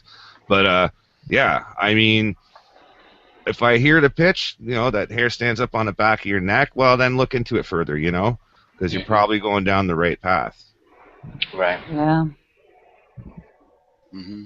So, but that said, I mean, yeah, that's there's a lot of these rabbit holes, and they pop up, and they'll eventually they'll consume you, which is why I don't suggest for any one person to go down the whole. Like, I can barely wrap my head around the whole thing in one sitting. Like, this is why we have a panel of all these brains, and we're all kind of looking at the different. But these nanofibers, nanofibers, the potential that these things have for, like, they can kill targeted people, like targeted genetic makeups. Right? They can perform genocide with them. They can alter our DNA by loading them with GNA.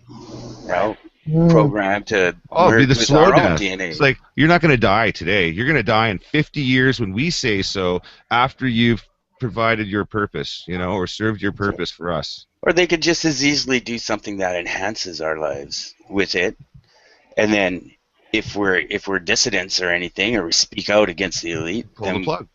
They just pull the plug on us, or they just infect us, or activate something that's already in us, or whatever, right? Are in control, and everybody must bow down before them, or they get crushed.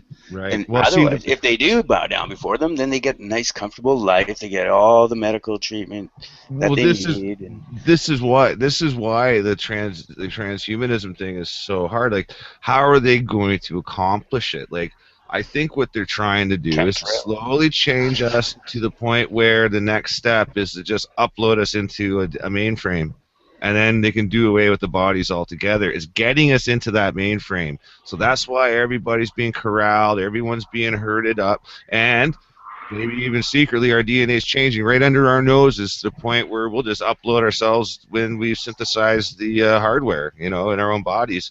Because here's the other scary implication of all this, and it's the fact that these sores, these lesions, these Morgellons symptoms that show up in these people, they show up the same way as if you had an infection, right? And you usually only have an infection if you're fighting off something. How about all the other citizens that aren't fighting off anything? Are they actually just assimilating whatever the hell these things are doing? Right, is their body accepting this? Is their body accepting it? Are they building like shortwave radios in their heads? You know what I mean? Like this kind of stuff. Shortwave. When you said that, the word targeted individual popped up. And yeah, no, I was thinking that too when Rick was trying to say what he's trying to say. I was like, target, and I was like thinking individual. Yes, people don't believe in that though. They don't. Well, I mean, you have a MAC address or an IP number all of a sudden. People don't believe in it. They think you're nuts if you say it. But there's scientists who have come out and said that everyone is Lyme positive. I can find that in mainstream news, and if people just were to actually pay to get not the cheap ELISA test, but get like a Western blot, they probably, everyone has it. That's made it mainstream, but that most people don't exhibit symptoms. You know, maybe their body is able to handle it. So we've all got. What we need to research then is, if everybody has it, then why does everybody have it, and what are the effects? How subtle? Doesn't matter how subtle it is. Maybe Lyme is setting people up for something else. I don't know that everybody had it. They say the same thing about the HPV. Yes, and you know, that concerns me. Who says? You tell me who says that. Because Right. Press Reset has Lyme disease. My little brother I has was just Lyme about to disease. write that in the chat. Say Okay, I have again? a video I want to show people. Go for it. Some of these fibers that Morgellon sufferers have. Yeah, they tell it's Here's a video of what happens when you add water to these fibers. Oh, seriously? Just adding water? Well, we're made up of water, so Yeah, I was about to say it's 90% of our majority of body us. or some shit. Yeah. Yeah, it's like 90%. Yeah. Go ahead. I'll click on you there, Rick. Yeah, I'd like to see it too, right? But yeah, Tay, I was just about to write that when Lyme kept being brought up. I was like, I know one of our people said they just had Russ it. has it, and I don't mind saying it because he says it all the time. But my little brother has it. He got it when he was almost 4 years old.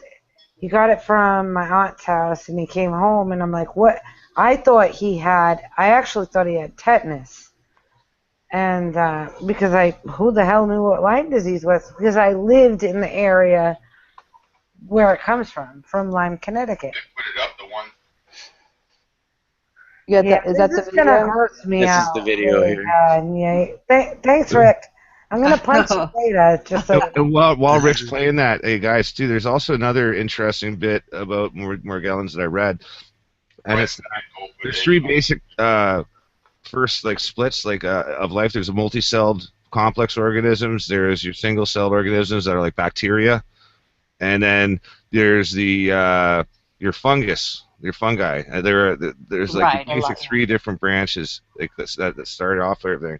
The weird thing about Morgellons is that it acts like a fungus. It's got an independent system like a bacteria, but it's also a multicellular organism with the fibers like a complex organism. So it actually exhibits characteristics of all three, which isn't really possible in nature. Yeah, well, you know what's interesting? I had seen that, yeah. Yes. Look at this start to move here. No, I saw it. Already starting to move in real time. These little black specks. And this thread right here, can you see my mouse cursor? It's growing these black specks on it. Jeez. It's growing the black specks? They're growing on it. Oh my god. Look at the thing move. Oh my gosh, that is so creepy. I mean, how could they even make that happen? I'm going to kind of... How could they fake it? I mean, without... Yeah, exactly. No, I'm going to kind of time-lapse this for you.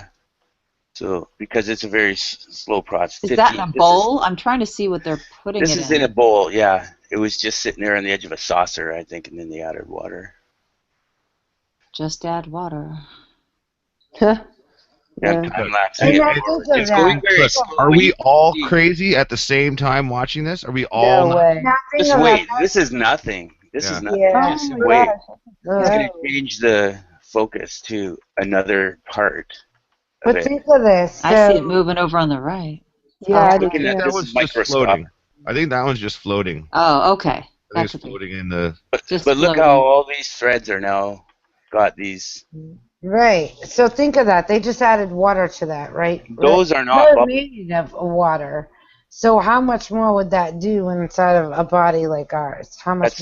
That's not bubbles. That's actually little solid things that are forming. And see, he's moving it over to where that black gray goo is forming around. Gray the down goo. there. He's gonna get it focused here in a sec. And why did he take so long?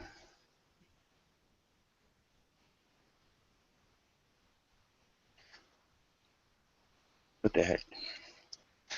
The I'm other sure he thing focused it a lot sooner than that. Some say colloidal silver helps because it would help if it were a fungus. It would help, I meant to say that earlier. This is why, we've got to do. Oh, hey, one more thing.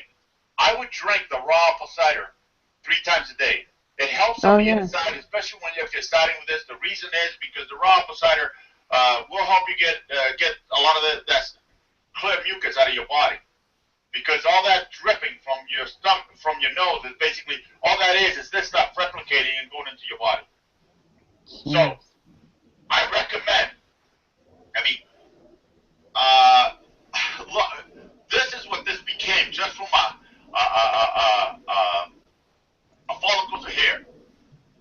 It came off of somebody's hair. Unfriggin' believable. Well, check out Magellan's.us. Hey, look, guys, and go from there. You know what I mean? Let's see what happens. Thanks. Yeah, I thought he had it in much better focus earlier. That's actually covering your whole body. Or it can be organism. That is a living fungi. And the problem you're having is mainly while you're in your home, you're spreading this stuff throughout your whole house. Right. And you brush your working hair. on the computer, you're whatever. spreading this thing. If you're highly infected, you're leaving drops. You're leaving particles. They're solid. But they're solid. They're not, it's not dead. It is just in waiting. And this is basically spreading so fast that it's disgusting.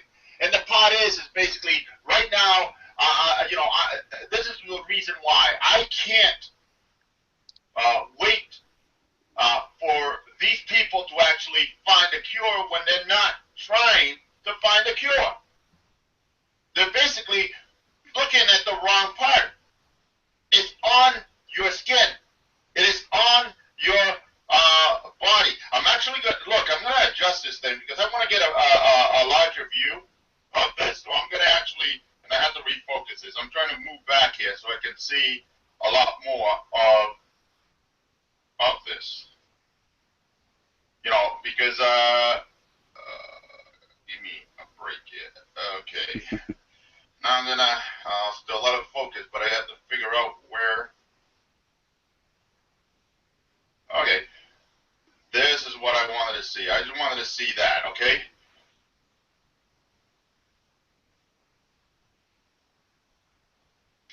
There you go. See the monster? This is what that monster looks like. Oh, still let it focus. Gee whiz, I'm sorry guys. You know, I'm trying like crazy. And that's why. Now that came off of, look at the mucus that it came to. That is the monster. This is what this Morgellons really is. This monster is what it is. It turns into a mucus just like this. And that sucker can move, by the way. Now, this is just on water, so I don't know what to tell you. But that's what this thing has actually become from those hair follicles. Okay? And this is why this thing basically,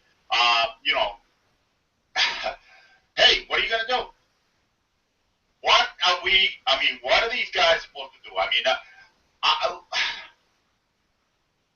this is the only reason why I actually started this because I actually started doing this because I want help to find a way to kill all this. I mean, look, like I said, colorless silver works on the inside. Also, what else also works inside is called grapefruit seed extract. Extract, yeah, he did say colloidal. Colorless silver is because this thing is in your nose.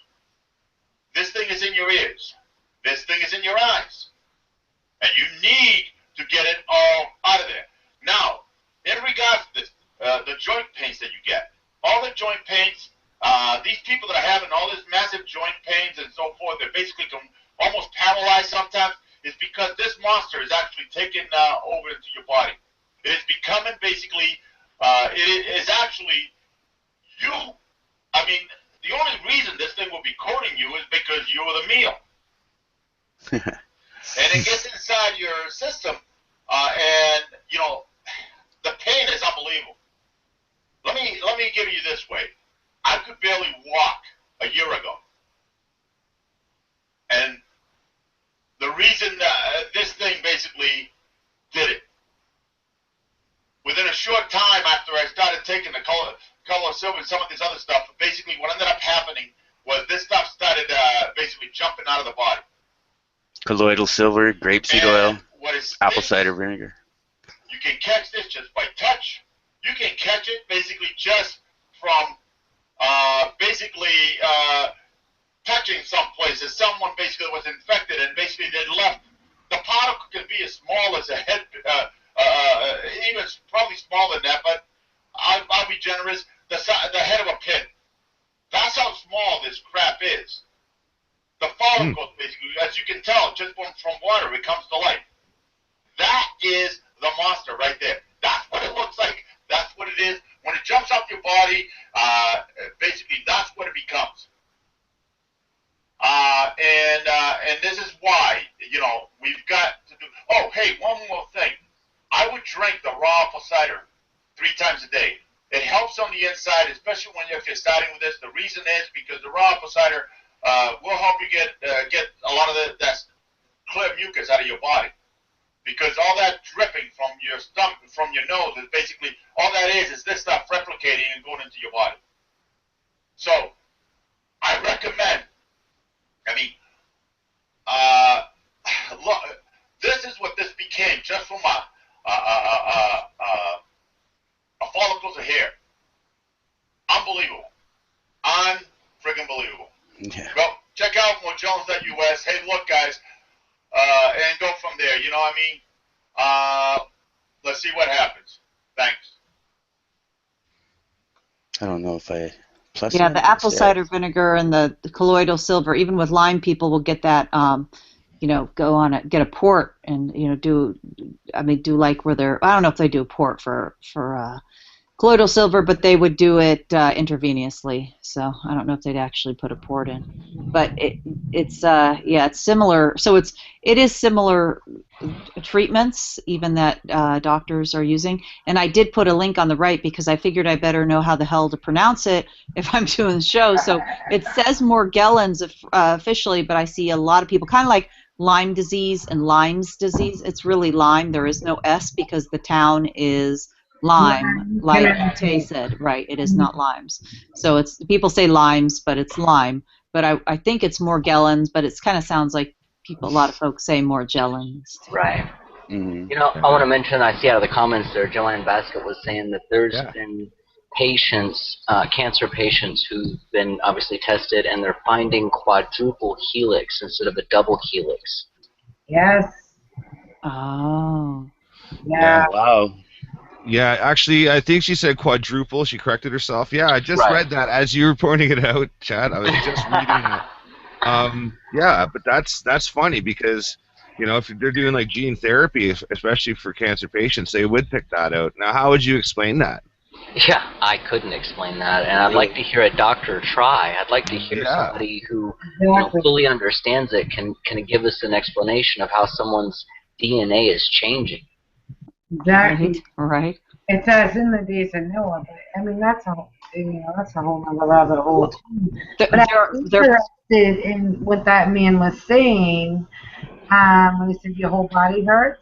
Now, what do we have that's new, very new, is fibromyalgia, right? Where your whole body hurts. And it's all connected. They say that's connected with chronic fatigue syndrome or connected with Lyme. There's all these autoimmune. CFS is fibromyalgia. There's all these autoimmune, diseases. Like you said, designer. Yeah, and here's where this is where my BS detector starts to go off. Of course, is when you start talking about them trying to shut down key components of your autoimmune. Just think of it differently. Think of it like, let's just say these are man-made diseases. I'm just going to jump out into hypothesis fill here. If these things are designed to target specific immune functions, they will have to go through a shit ton of receptors before they learn how to shut down certain areas. I would really love to see how somebody with this condition would be treated. How treatment with GC-MAF. Well, that's just it. If they are being treated in such a fashion that they're changing someone's autoimmune or any of their immune functions, period, then how can I say this? They're able to stick their other bugs in there to start doing other stuff to other cells because it can happen behind the scenes. And with nanotechnology, you could get into actual. If they get good enough at it, they could actually build little machines that are, but even more functional within our body, so that they can. You know what? You're bringing me right to. Well, they did that with the little machines, right? The little. Well, that's basically what these are. And that's transhumanism, and I don't know. The whole thing creeps me out. It does. It's freaky. We warned you, everybody. Stuff. I don't like it. Well, you know, if we would have had this conversation 10 years ago or even 5 years ago, it would be easy to dismiss because you know, these guys are crazy. You know, science can't do that. That's impossible. Whatever little denial, you know, reaction you gotta Nobody have. would do something like that to people. Right? Yeah, they'd never do that. That couldn't happen here. So anyway, but here we are now, knowing what we know today. We've seen what's come out even in the past year. I mean, and now we're at that precipice where these things are not just possible, but they're plausible because we're starting to see changes in the molecular structure of human beings. Now, something's causing that. We've been here for quite some time, apparently, and now here within the last 10 years, 50 years, whatever, we're starting to see a change in the makeup of what makes a human being a human. Well, you know why? Because they've unlocked the secrets of the molecule. Like, I mean, when they started with this whole metamaterials kind of a conquest, like, this was to learn how to control the molecule. Like, when you can build a designer molecule, all bets are off now. Yeah, why else would you need to map out the genome? Sorry, Chad. No, that's all right. This is where biblically it becomes important, where it's talking about changing things like chimera and changing things. There's nothing new under the sun. Nothing. No. History repeats itself. We know this just in our own history since we've been alive. You know, even us, we've seen history repeat itself. Yeah, and you know, and it's really funny because the things that we look back at and think of as mythology or legend, how crazy and fantastical is that? Well, just as crazy as synthetic humans, and just as crazy as internets and iPhone. Right? You know what I mean? Like, will propose this question to me all the time. Why is God so evil that he would wipe out everyone on the earth? And I'm like, because they were infected. And the only man that wasn't infected was Noah. He was infected. Everybody else was infected with the same thing that we're seeing now. And this is the same reason why they're doing things like transhumanism, why they're messing with stuff like chimera. You know, if they tell you they have 100 chimera, you better believe that number's a gazillion times that. That's only what they're telling you. So what they're messing with DNA and blood and blood, that goes sort of what you and Ladder were looking into, the plasma thing. This rabbit hole goes so deep and so far, and I don't even know what to say about it. Like, well, it's just one front. Incredibly deep. The number of fronts. All connected. Sorry. No, go ahead, Brett. Go ahead. I don't mean to interrupt you, but I'm just saying that on the we're being attacked on so many fronts. This is just one of them. War. That's the art of war. It blows my mind. Yeah. How many different ways that they are attacking us. Right. Exactly. I mean, they've really just they've laid it all out. All right, this is what we can do here and here and here, and it to affect everyone. Because everybody works differently too. Like, obviously the Morgellons affect certain people, and then their body's trying to reject it, and then they try, MK Ultra on other people. That, I mean, they have different reasons for doing what they're doing too, and a lot of it is experimenting to see how far they can go to get. Well, they're trying to figure it out before they run out of time, and once they've figured it out, then they got to implement it. So, I mean. And believe me, it's not like there's an aha day and they just, I figured it out. Let's implement it. No, they're doing it while they're running. Like they're doing it. They're guinea pigs. I think that Aaron made a fascinating point earlier about Lyme disease. They tried it out, whatever, and now they're going to try out Morgellon. Let's see, Morgellon. I'm going to say Gellin because. Gellin. Gellin. Yeah. I like that. Gellin, like Morgellon? Gellin with Morgellon. We say weird things. So I can't help but think about Magellan every time someone says that. And about being lost in the search for new land. Yes. Yes, and don't you think that there's no Good exactly catch. that? This is why I love that. This is bring something out that yes. I wonder what the root word of Moore Jones is. I'm trying to figure that out That's too. a good Yeah, question. You know who that'd be you can? etymology for that. I will find out. I will go to Frederick West, who's very good with this stuff. He's not amazing videos. He's not a talker to people though. He just is by himself. He lost his daughter who was Rh negative. Ironically, if you guys don't know him, check him out. He's Frederick West. I'll leave a link in here. I mean, some of this stuff seems far out, but he is the same guy that Nicholson was 10 years ago. Same guy. Telling you, look at this crap. Look what they're doing. And everybody calls him nuts. But everybody called Nixon nuts when he was telling you this stuff. Yeah. Shoot, the majority of the people call us conspiracy theories, and theorists and call us nuts.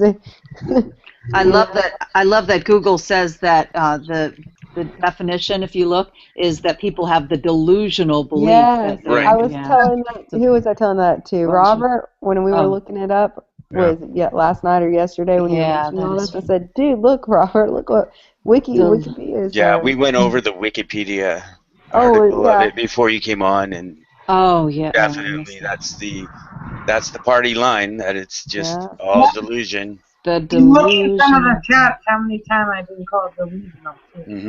Well, I got the etymology here. I've been called delusional. I have the etymology if you want to know. Oh, do you? Okay. The term was coined by Mary Leitao after usage by Sir Thomas Browne, apparently a corruption of the Provençal term "machius," which means little flies. I definitely needed to know that. Do you have a link to that at all, so I remember that in my brain? Sure. Put it in. Put it in the side. Thanks, Rick. I gotta copy paste that stuff big time. Does somebody have crickets in the background, or is that some sound? I think it's me. No, I definitely have. I have crickets. I'm in my trailer outside. I'm surrounded by crickets. No, I like it. I love it. Double whammy of our crickets. That's awesome. Crickets. You're hearing his crickets and my crickets probably. One coast. I'm looking behind me because I'm still. It's very hot here. So, we have not escaped this. It's been the hottest. It's been the hottest month on record since records have ever been kept. Really? Like 1948. It's like cool here. We haven't had a heat wave here in like 2 or 3 years, and let me just tell you, this has been relentless.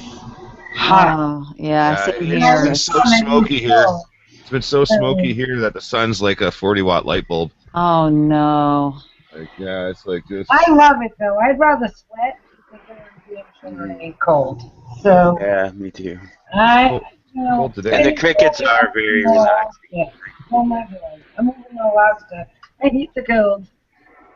But it's dark there. I can just hibernate. I don't mind hibernating. I really don't. Like, whatever. I'm very busy in the summer and whatever. So, I cannot be around this. I can't do it. I mentally cannot do it anymore. Go ahead, Jack. Well, even as we're having this podcast right now in real time, talk about synchronicity. I see this thing come across the new feed, which is a Kickstarter for something called Mycroft.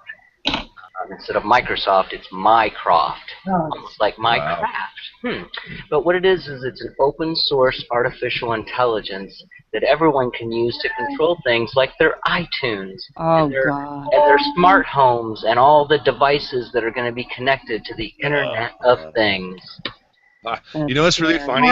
I asked it a million times who Ada was. ADA. I spelled it like an acronym, like capital letters. And I said, I want to know about Ada. And then I switched it. I said, I want to know about Ada Lovelace. Right? And then, I don't know, had a bunch of conversation. It went and gave me retard. It's like I spoke to it like it was a retard one time, and it just, every once in a while, it became like retard bot, and I tell it, stop being a dick. Like, literally.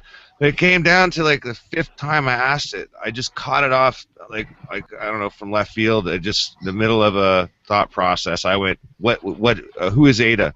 Or what is Ada? And it answered me, artificial intelligence. Right. No, when you're speaking about Cleverbot, that's one thing. The way I understand this, and I just saw it here 10 seconds ago, but the way I understand this Mycroft thing, which they're asking for $100,000 just to get it up and going. But anyway, the Mycroft thing is it's like your own Cleverbot to run all your devices connected to the Internet of Things. Again, I might be off on that. I've just scanned it here just within the last 20 seconds. So. But I just thought it was fascinating that we're having this conversation. You know, there's people out there pushing the envelope to integrate artificial intelligence into our everyday life. Mm-hmm. Yes, yes. Oh, yeah. And you can put it in these nanobots now, too. Mm-hmm. And then these things grow, they consume. They're gonna, like, eventually, because, I mean, if you think of it this way, think of it on this level. How many people have Lyme disease? Where I live, like, everybody. Everybody has Lyme disease. I don't have it. But it's ridiculous. Like, oh, I have Lyme disease. I'm like, I told you my little brother has it. Oh, I have Lyme disease. And he struggles with it. But, you know, I'm like, get over it. Because, you know, he's a boy. He should get over it. I'm like, toughen up. But, he's a little bitch, you know. But, you know, the thing is, they're going to do, I have a feeling they're going to do the same thing with this stuff. Because when they start showing this on mainstream, because I just saw a whole entire show on the monster inside of me on Magellan. And then at the end of it, they were like, oh, it's just in the people's head. They're creating it. I was like, what? I watched the whole thing going, what the hell is causing that? I had heard of it before. But to actually see it, they were actually showing, well, you can go to YouTube and find the episode. So I'm not making this up. That's sad. That's sad they said that it was, because usually I thought they were into admitting that, like, yes, this stuff existed. I had a friend on the show. They said at the end that it was in the people's head. That's sad. Like, that's shameful. And now, I never made those dots, those connections. Then when my grandfather had that kidney transplant, and I was pulling out fibers from him. I didn't know I was like 10 or 11 years old. I wish Mom was here, because she'd tell you I would do it. I would use a box of Band-Aids on this poor man.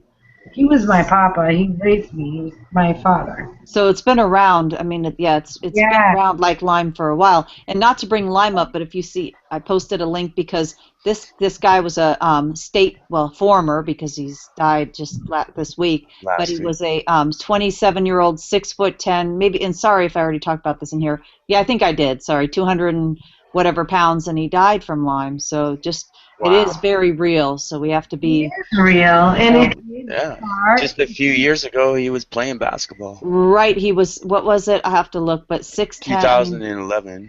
Yeah, he just died, like, the other day, but, people don't realize that Lyme can kill you. Right, you have to skip a quick ad, but then it just shows that, I mean, he was won the state championship, but he's a big guy, 6'10", you know, so people need to remember that it is real. So, you know, I mean, I've seen a couple athletes that I think maybe we talked about this, or I don't remember if it was here, but that, you know, people that can be like him that were going on to state championships are at 27 dead from Lyme disease. So and I'm sure the same is happening with Morgellons, and we don't hear about it, or something else. Or right, because they're psycho, right? Right. Yes, they put them in a mental institution. Oh, they just died.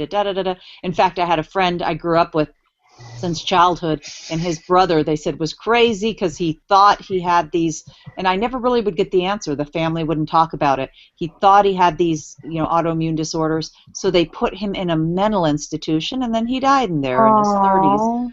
And you wonder, he was a very healthy cute, adorable kid. His brothers are all healthy. You know, I mean, like, I grew up with all of them, and I wonder. I have the feeling he didn't go from just perfectly sane to insane and make all this up about his ailments and die in a mental institution. I have a question for you, Erin.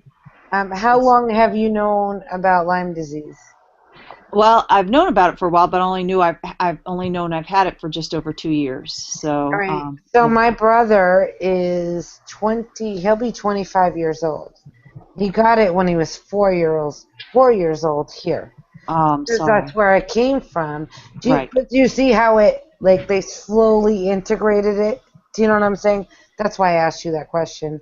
Because a lot of people are like, what's Lyme disease? But I live here. Right. So I know what it is. I grew up in Exeter, Rhode Island. So, I mean, you can throw a rock at Lyme, Connecticut. You know? Yes, yeah. I mean, it is right there. You can throw a rock at it. My mother right now lives about 45 seconds from the Connecticut border. Right, yeah. How's your brother doing? He struggles with it, and then when he says he aches and pains, my brother has other... You know what they did? They fed him with painkillers forever. Oh, no. Did they misdiagnose? No, he has Lyme disease. I'm the one that... Did they misdiagnose before, I mean? No. He was 4 years old. I brought him in because I thought he had tetanus. I'm like, what the hell is that? It must have happened suddenly, probably where he was healthy till 4, and then boom, probably got. Well, really bit. He got bit at my aunt's house, which is right. I lived in Providence, Rhode Island at the time. I got him back from my aunt because we would share him. You know, I'm a lot older than my brother, so almost 20-something years. You know what I mean? So, right. So my aunt brought him back to me, and he had the scrape in the middle of his back. And I'm like, oh, what is that? You know, and I had just had my daughter. She was just a month old, maybe 2 months old, somewhere in there. And I was like, what is that on him? And we were redoing our garage, and it was old because I just had bought this other property. And I'm like, because he would always be out because I used to refurbish cars too. I'm like, and he loved it. And I'm like, did he scrape himself or, you know, and there was rusty nails and stuff. See, I'd never heard of the scrape, and then I know the bullseye. Oh, yeah, no, well, I think he scratched at it. Well, nature. He scratched it and made a scrape, you know, like. Yeah, now I'm hearing about the scrapes though recently, so that's interesting that he had a scrape. Yeah, and I was like, but it was like, and then so I put him in the tub. And I said, let me wash him off and just clean it out. Maybe it's, you know, something got in there. And he's in the tub. I'm watching this thing grow.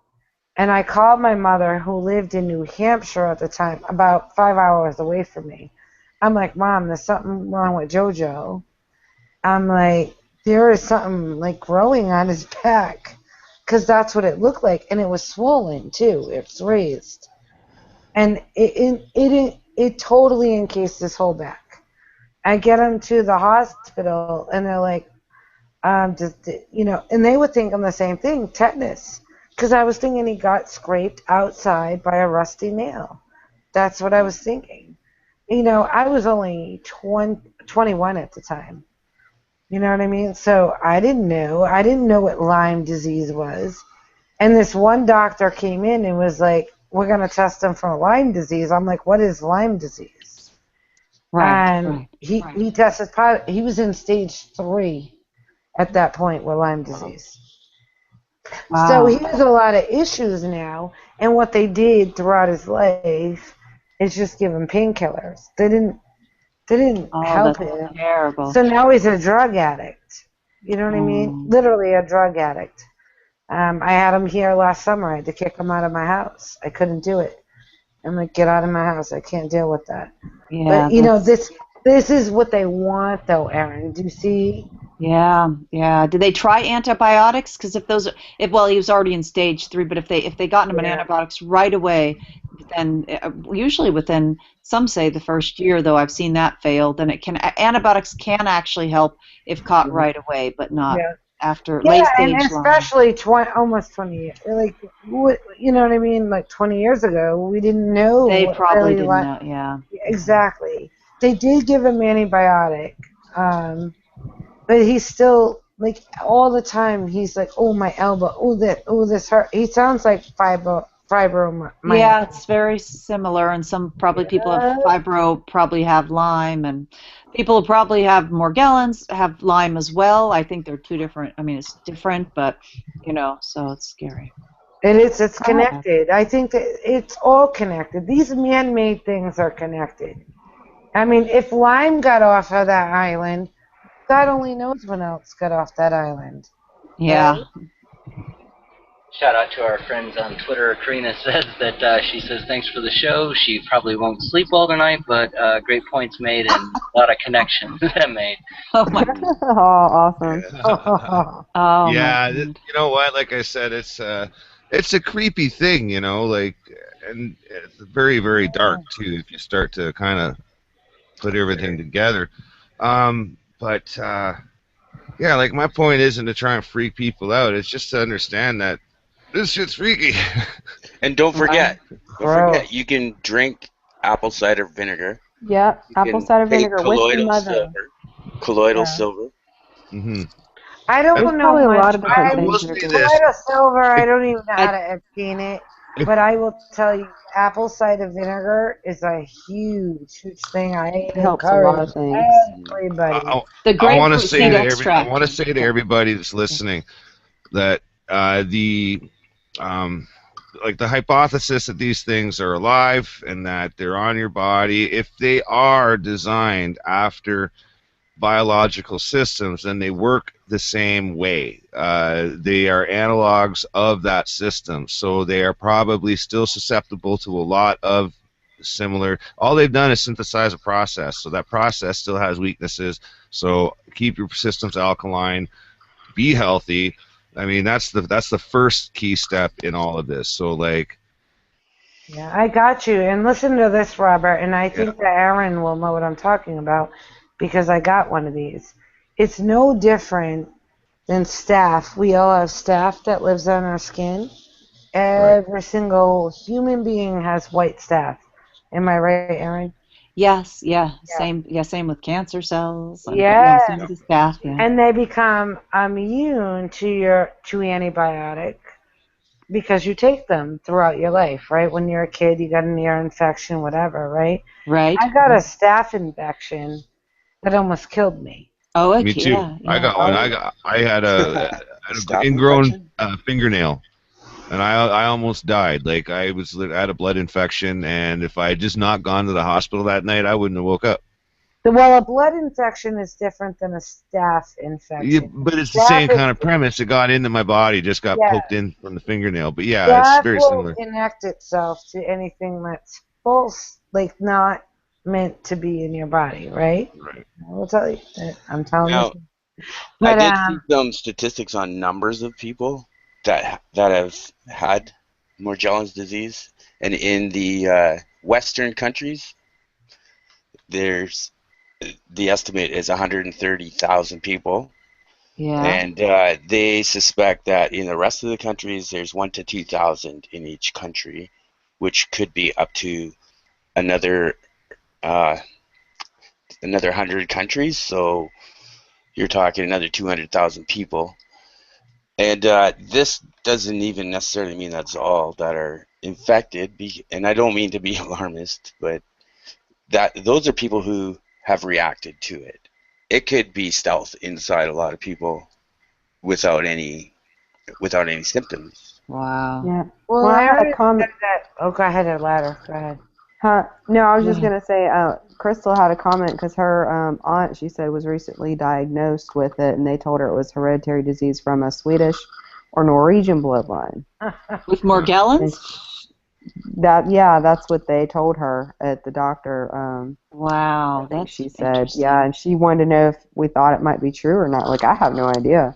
Well, here, I'll freak you out a little bit more. Then let's go back. Let's go back to like all the other people. Let's sort of try to answer her. I don't think there is an answer for that. I think they lie, just like they do with everything else. Because my answer to her was in my response. Oh, okay. So go. And what I'm trying to say is, look at all these artifacts that they found in people over the course of the last 20 years. Like, like little, some people think they got shipped or abducted by aliens, and then got worked on. I mean, these things could have, this is like an earlier form of the technology. Maybe these things have already been tested on us.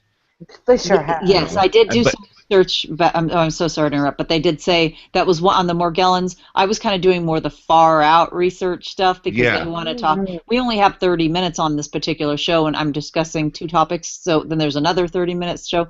But they were saying that some believe that it has been that people have been abducted, alien abduction, and something has been put in under the skin. So. Well, there could be truth to that, but that's a whole nother rabbit hole. But what I mean to say, though, is just look at the spin. Look at the spin of these stories, though. I mean, like, we could be sitting here thinking that we're talking about aliens when we're not talking about aliens at all. Yeah, exactly. Which predictive programming, look at this. I just came up with this, just had a bit of an aha. If you look at the predictive programming in Chris Carter's The X-Files, that is one of the things that Mulder had to battle, was all this misinformation, all this alien stuff, misinformation, and the real problem is the secret societies. Yes. That exploration of thought. I mean, they make fun of us right to our faces. Yes, they do, and they give you the information and they laugh at you when you're like, because they make you think you're a nut if you actually believe in it, right? Right. So no matter, it's a lose-lose situation, really. Right. But I wanted to tell you, Erin, I gave a link to Robert earlier from an awesome researcher. Her name is, I'm going to bring her up again because I know that she's been probably around in the chat site. She reposted, and she doesn't do that often. But Countess Sarcadius, I always say it wrong. But she gave me a link to somebody that actually has Morgellons. In Switzerland, or in Switzerland, yes. Right. And I'll give you that link, and maybe you can contact her before your show, and just get her perspective on it, because I can't imagine. I remember pulling these things out of my grandfather. I remember doing it clearly. And my mother, you all know Mom, and she will tell you I did this on a daily basis and used boxes of Band-Aids and put them all over him. They'd be on his forehead, and I would pull tweezers. As soon as I got that thing out of him, he was so happy. He felt, because it itched him, and they were like ulcers, sort of. It looked like an ulcer. Is that what they said? Is that what their explanation was? The doctor? It was, yes. It was from the kidney transplant. But I've never seen a kidney transplant patient that had these ulcers wide open from head to toe, literally. I would literally put him on his feet, and I was like 10 or 11 years old. But he raised me, so he was my papa. I would do anything for him, and it bothered him. He would jump, and then he'd be like, and his hands would go at them, and I'd be like, come on, Papa, and I would wash him out with this, it's something, derma something. I'd wash him out with that, and then sit with tweezers and pull these little fibers out of his skin. Yet all these people are just totally, they're just delusional. I know they're not, just being facetious. He wasn't. This is the sanest man. He served in the military. This was a pilot. He wasn't a nut. Right. And, he had polycystic kidneys. Oh. And so he had a kidney transplant out of, when it was very new, really. This was right when Desert Storm was going to start. So I'm going back. I mean, we didn't go to war right then. They just kept saying we were going to go to war. It was 91 when they. It was 91 when they. Wasn't it? Yes. Desert Storm was 91. Yeah. But they The were first, talking yeah, about first desert. the first part of it. First bush, first deserts. Before the sequel, yeah, before the sequel came out. Yeah, the sequel. Yeah. When the son came in, the father wanted to do it. He was still struggling with this when I was 15. Oh. And I was still doing the same stuff. See, I mean, I've never really spoke about this stuff because I'm like, people think I'm nuts. Like, they already think I'm nuts, so whatever. Right. Yeah. We all look like we're nuts. But whatever. People. Yeah, whatever. But, you know, it is. That you know, when you see people like Nicholson come up here who has been talking about transhumanism for years and has gotten his ass handed to him and still does it, that should make us go, you know what? Screw you. You know, we're going to do it anyway. It's easy for anybody to call anyone nuts, but look, there's a reason why some people get passion further at this. Whoa. What's going on there, Rob? Something happened. That's not Just me. while you were talking. It's like, hello? That was wild. Yeah, that's you, Robert. I'm echoing? Yeah. You were doing some weird there for a minute. Like some weird interference. Seriously. Nothing has changed. I didn't even move. No, you're good now. We're being tapped in. That was kind of. That was really strange. That was kind of odd. Doesn't surprise me at all. You have to listen back to it later. Yeah, well, here's the thing, right? As I got my finger on the trigger here. I'm ready to download this puppy as soon as we stop the broadcast, which likely gonna do soon. I might actually do a follow up on this, only because like we're already gonna be reaching the 4-hour mark soon. Is it 4 Wow, hours? How did we start here? We started at 5. Yeah, it'll be the 4-hour mark, which I think is a good time to cut the live show down. We could do the Cleverbot stuff maybe in the second part and go into the Jade Helm and AI. I'd like to kind of end on a decent note here. I don't want to creep people out too much. But I think things are crawling out of under their skin now. Exactly. Now, look, guys, I welcome anyone to do some research. You know, submit your findings. I mean, we just need more people to kind of get on this from their analytical viewpoints and from their frames of knowledge and study. There's no way any one of us is going to be able to put all this stuff together. But if someone is screwing with us, I'd like to know who's holding the handle personally. So. You know, that's my take on all this. I don't want people to be, going to bed in fear tonight because, they would like that too much. Right. Right. Yeah. Right. Good well, point. from a spiritual standpoint, you know, you have nothing to fear. You know, you can't have that protection. In the end, all their schemes will avail them nothing. Well, in the end, they're trying to use. Remember, the good old faculties is what they're trying to go after, and that's like temptation. They're using temptation. So if you want to take it from a spiritual perspective, I mean, as long as you're righteous, you should be okay. Yeah. Just keep doing the right thing and keep the righteous shall live by faith. Don't become the next IU. Yeah. Yeah. I fear nothing on this earth. Nothing that lives on this earth. I fear nothing. Nothing. I was scared when my son was sick, but it wasn't fear. It just scared me, you know. But that's right. I wasn't. If I think somebody's about to torture me or something, yeah, I'd be like pretty scared of that, I guess. Because but there's a difference. There's a difference between being scared and fearing something. Yeah. I don't fear it. Yes. It's a totally different thing. We can't live in fear. And for those who are out there, if they are having symptoms of any of these things, they can look into alternative, health, alternative remedies. Maybe not sometimes conventional. They don't know what the hell they're doing. Highly recommended. Yeah. And feel free to Yeah, feel free to contact us if you want to, be on here if you're experiencing anything going on with that. We also have Especially, access. Especially, I've been made privy to the fact that we also have access to labs to test things. So if you have materials, get in touch with us and we'll set something up, and we can get tests conducted. We can start piecing together some of this stuff with our own data, and like we don't have to necessarily trust the disinfo sites. We don't have to, if we can start removing those middlemen out of the picture and start just conducting our own research, we can start putting this together. I mean, this is what they don't want to see happening. Right, shows like Monsters Inside Me that are lying. Yes, exactly, Erin.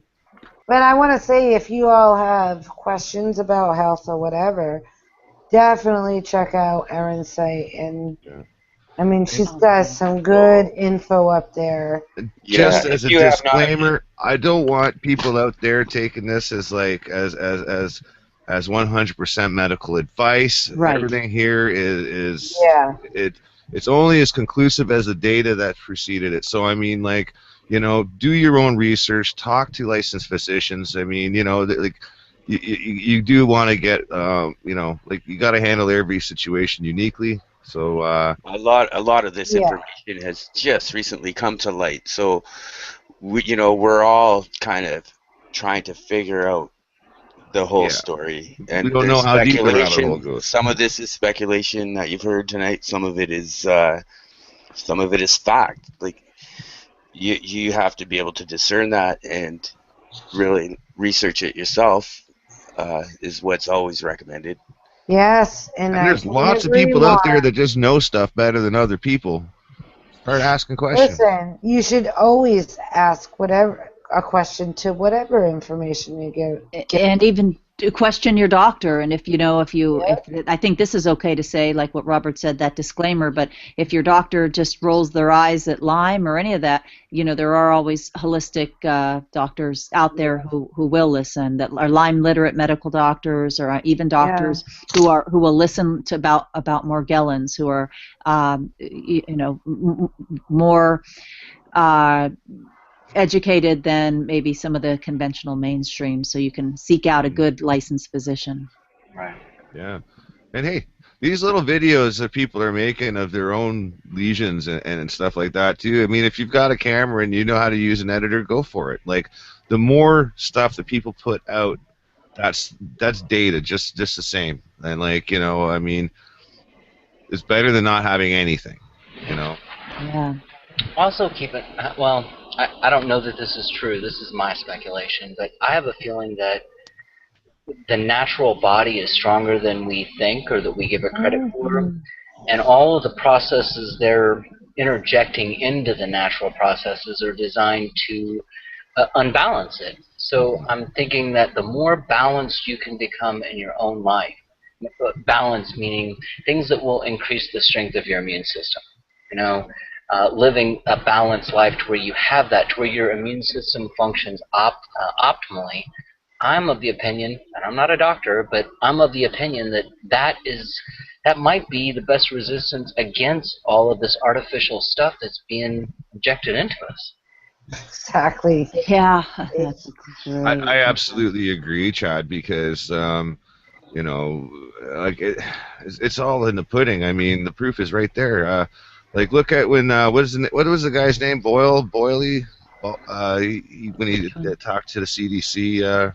Thompson, Dr. Thompson, the CDC whistleblower, or no? One of those videos. Anyway, he basically asked. He said, like, why in a country with the lowest or the highest mortality rate do they have also the highest number of vaccinations? Like, it should be the other way around. If the vaccinations are protecting from disease. Like Bill said, though, if we do a really good job on vaccines, we can get that population growth number down. Yeah, right? Yeah, exactly. Yeah, don't hand me a turd and say it's not a turd. And not to mention that the CDC, God, it's just such a joke. Look what they did. It just, I eat with Ebola, with everything else. I know Ebola's, was kind of a joke, but just with the job, they seem to screw it all. They seem to screw it all up, no matter what. So, just know this: if the rain smells like asparagus, look around and see if someone's pissing down your back. Yeah. Yeah. Does anybody want to say anything in closing? We can go through the panel if you like, or if anyone wants to just speak up, go for it. We all know each other I'll now. say this. I want to say, like, so thank you to Nicholson for coming out. And, you know, y'all, I love you, Chad and Robert and Platter and Aaron, thank you, too. I mean, thank you for coming out here because, you know, it takes tough skin sometimes to come out here and say this stuff. Yeah. We appreciate that's it. the truth. That is the absolute truth. Yeah. Because it's not always easy. It's not. Well, and you know, when I don't know. I'm sure I'm not the only one who thinks this. We're starting I'm starting to I don't know, like informationally aroused here, because like what's happening is I'm seeing a lot of pointers pointing to other things suddenly, and it's like, you know, am I crazy? I don't think so. Like it just seems to start to fit together. I don't say I have the whole picture figured out, and I don't know what their end game is. I have a good idea. I don't want to even see it happen. I don't even want to see it get close. So none of us do either. Let's figure it out first and stop it. You know, like the only way we're going to stop being enslaved by the system. And I don't know how anybody control a work like that, because if you don't want a better life, then there's something wrong with you, pal. Yeah. You know, and that's all I got to say about that. But I mean, I've absolutely enjoyed myself tonight here. Listening to you guys. This has been something that's been wanting to happen for weeks and weeks and weeks. And we finally got a really good experienced panel to work on this together. We brought a lot of viewers, and I like to thank everybody on the panel that's come in tonight. You guys are great, and we're gonna have to do this again and spread this out over 2 shows. Hopefully, I still have a channel after tonight. Yeah. In closing, I want to leave the audience with the idea that to not be scared, to not be fearful, because that's one of the things that I see that all of this stuff is designed to keep people in fear, which of course what happens? Fear, stress lowers the immune system. That's a great point. Exactly. Good point. Yeah, so whatever's coming, you know that there is something you can always do. Being informed is usually the best play. That's the smart move anyway. And, you know, don't be scared, and to look into this stuff for yourself. And don't forget that if some of the things you're seeing in your head, the connections you're making, don't be afraid, because others will call that crazy. Because crazy is where the light bulb came from. Crazy is where radio came from. Crazy is what changes the world when everyone else thinks that it's impossible. So maybe you are crazy. Maybe you should be. And another thing. Amen, brother. It's well said, Chad. Very well said, brother. Yes. And everything they have done so far has never been able to break our spirit. Right. A lot of people just allow themselves to be what we call sheep, right? Closed eyes, don't want to see it. But anybody who wants to can do it. They cannot crush your spirit. You are more than just your physical self. You know, your cells and molecules. Even your DNA. You are more than your DNA. Yeah. They will never crush the human spirit, and that's their downfall. Yeah. They won't be able to achieve what they're trying to achieve. Yeah, the best the best start is a biofeedback system we call our emotions. Yeah. Mm-hmm. And to everybody listening, you know, if, like I said, there is a support group here amongst people that if you are going through something like that or anything similar, there is people of like mind, you know, that are here to support and help you get through everything. Yes, amen, Ladder. And we are. Thanks, Ladder. If you need anything, y'all, like, just shout out. Like, you know, we all will do what we can for you. That's for sure. Amen, sister. That's right. Well, Aaron, you're the only one, I guess, who hasn't really had anything in closing. Did you want to add to that?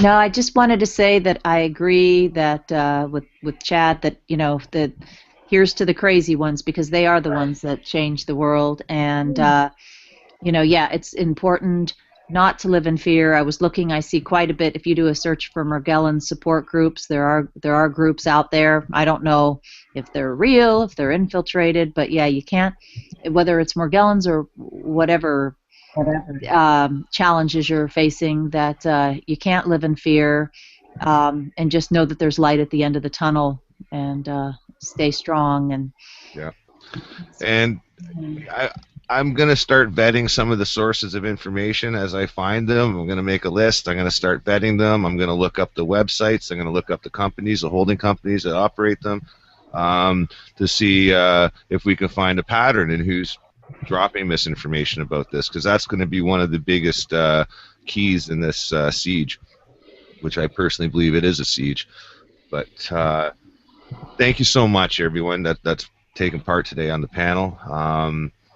We had a stellar lineup. I'm going to put links to everybody's YouTube channels and their Google Plus profiles in the description, as well as all the links that are mentioned in today's podcast. They're all going to be kind of collected together and thrown into the description, so make sure you keep updated on that. And that pretty much wraps up episode 17.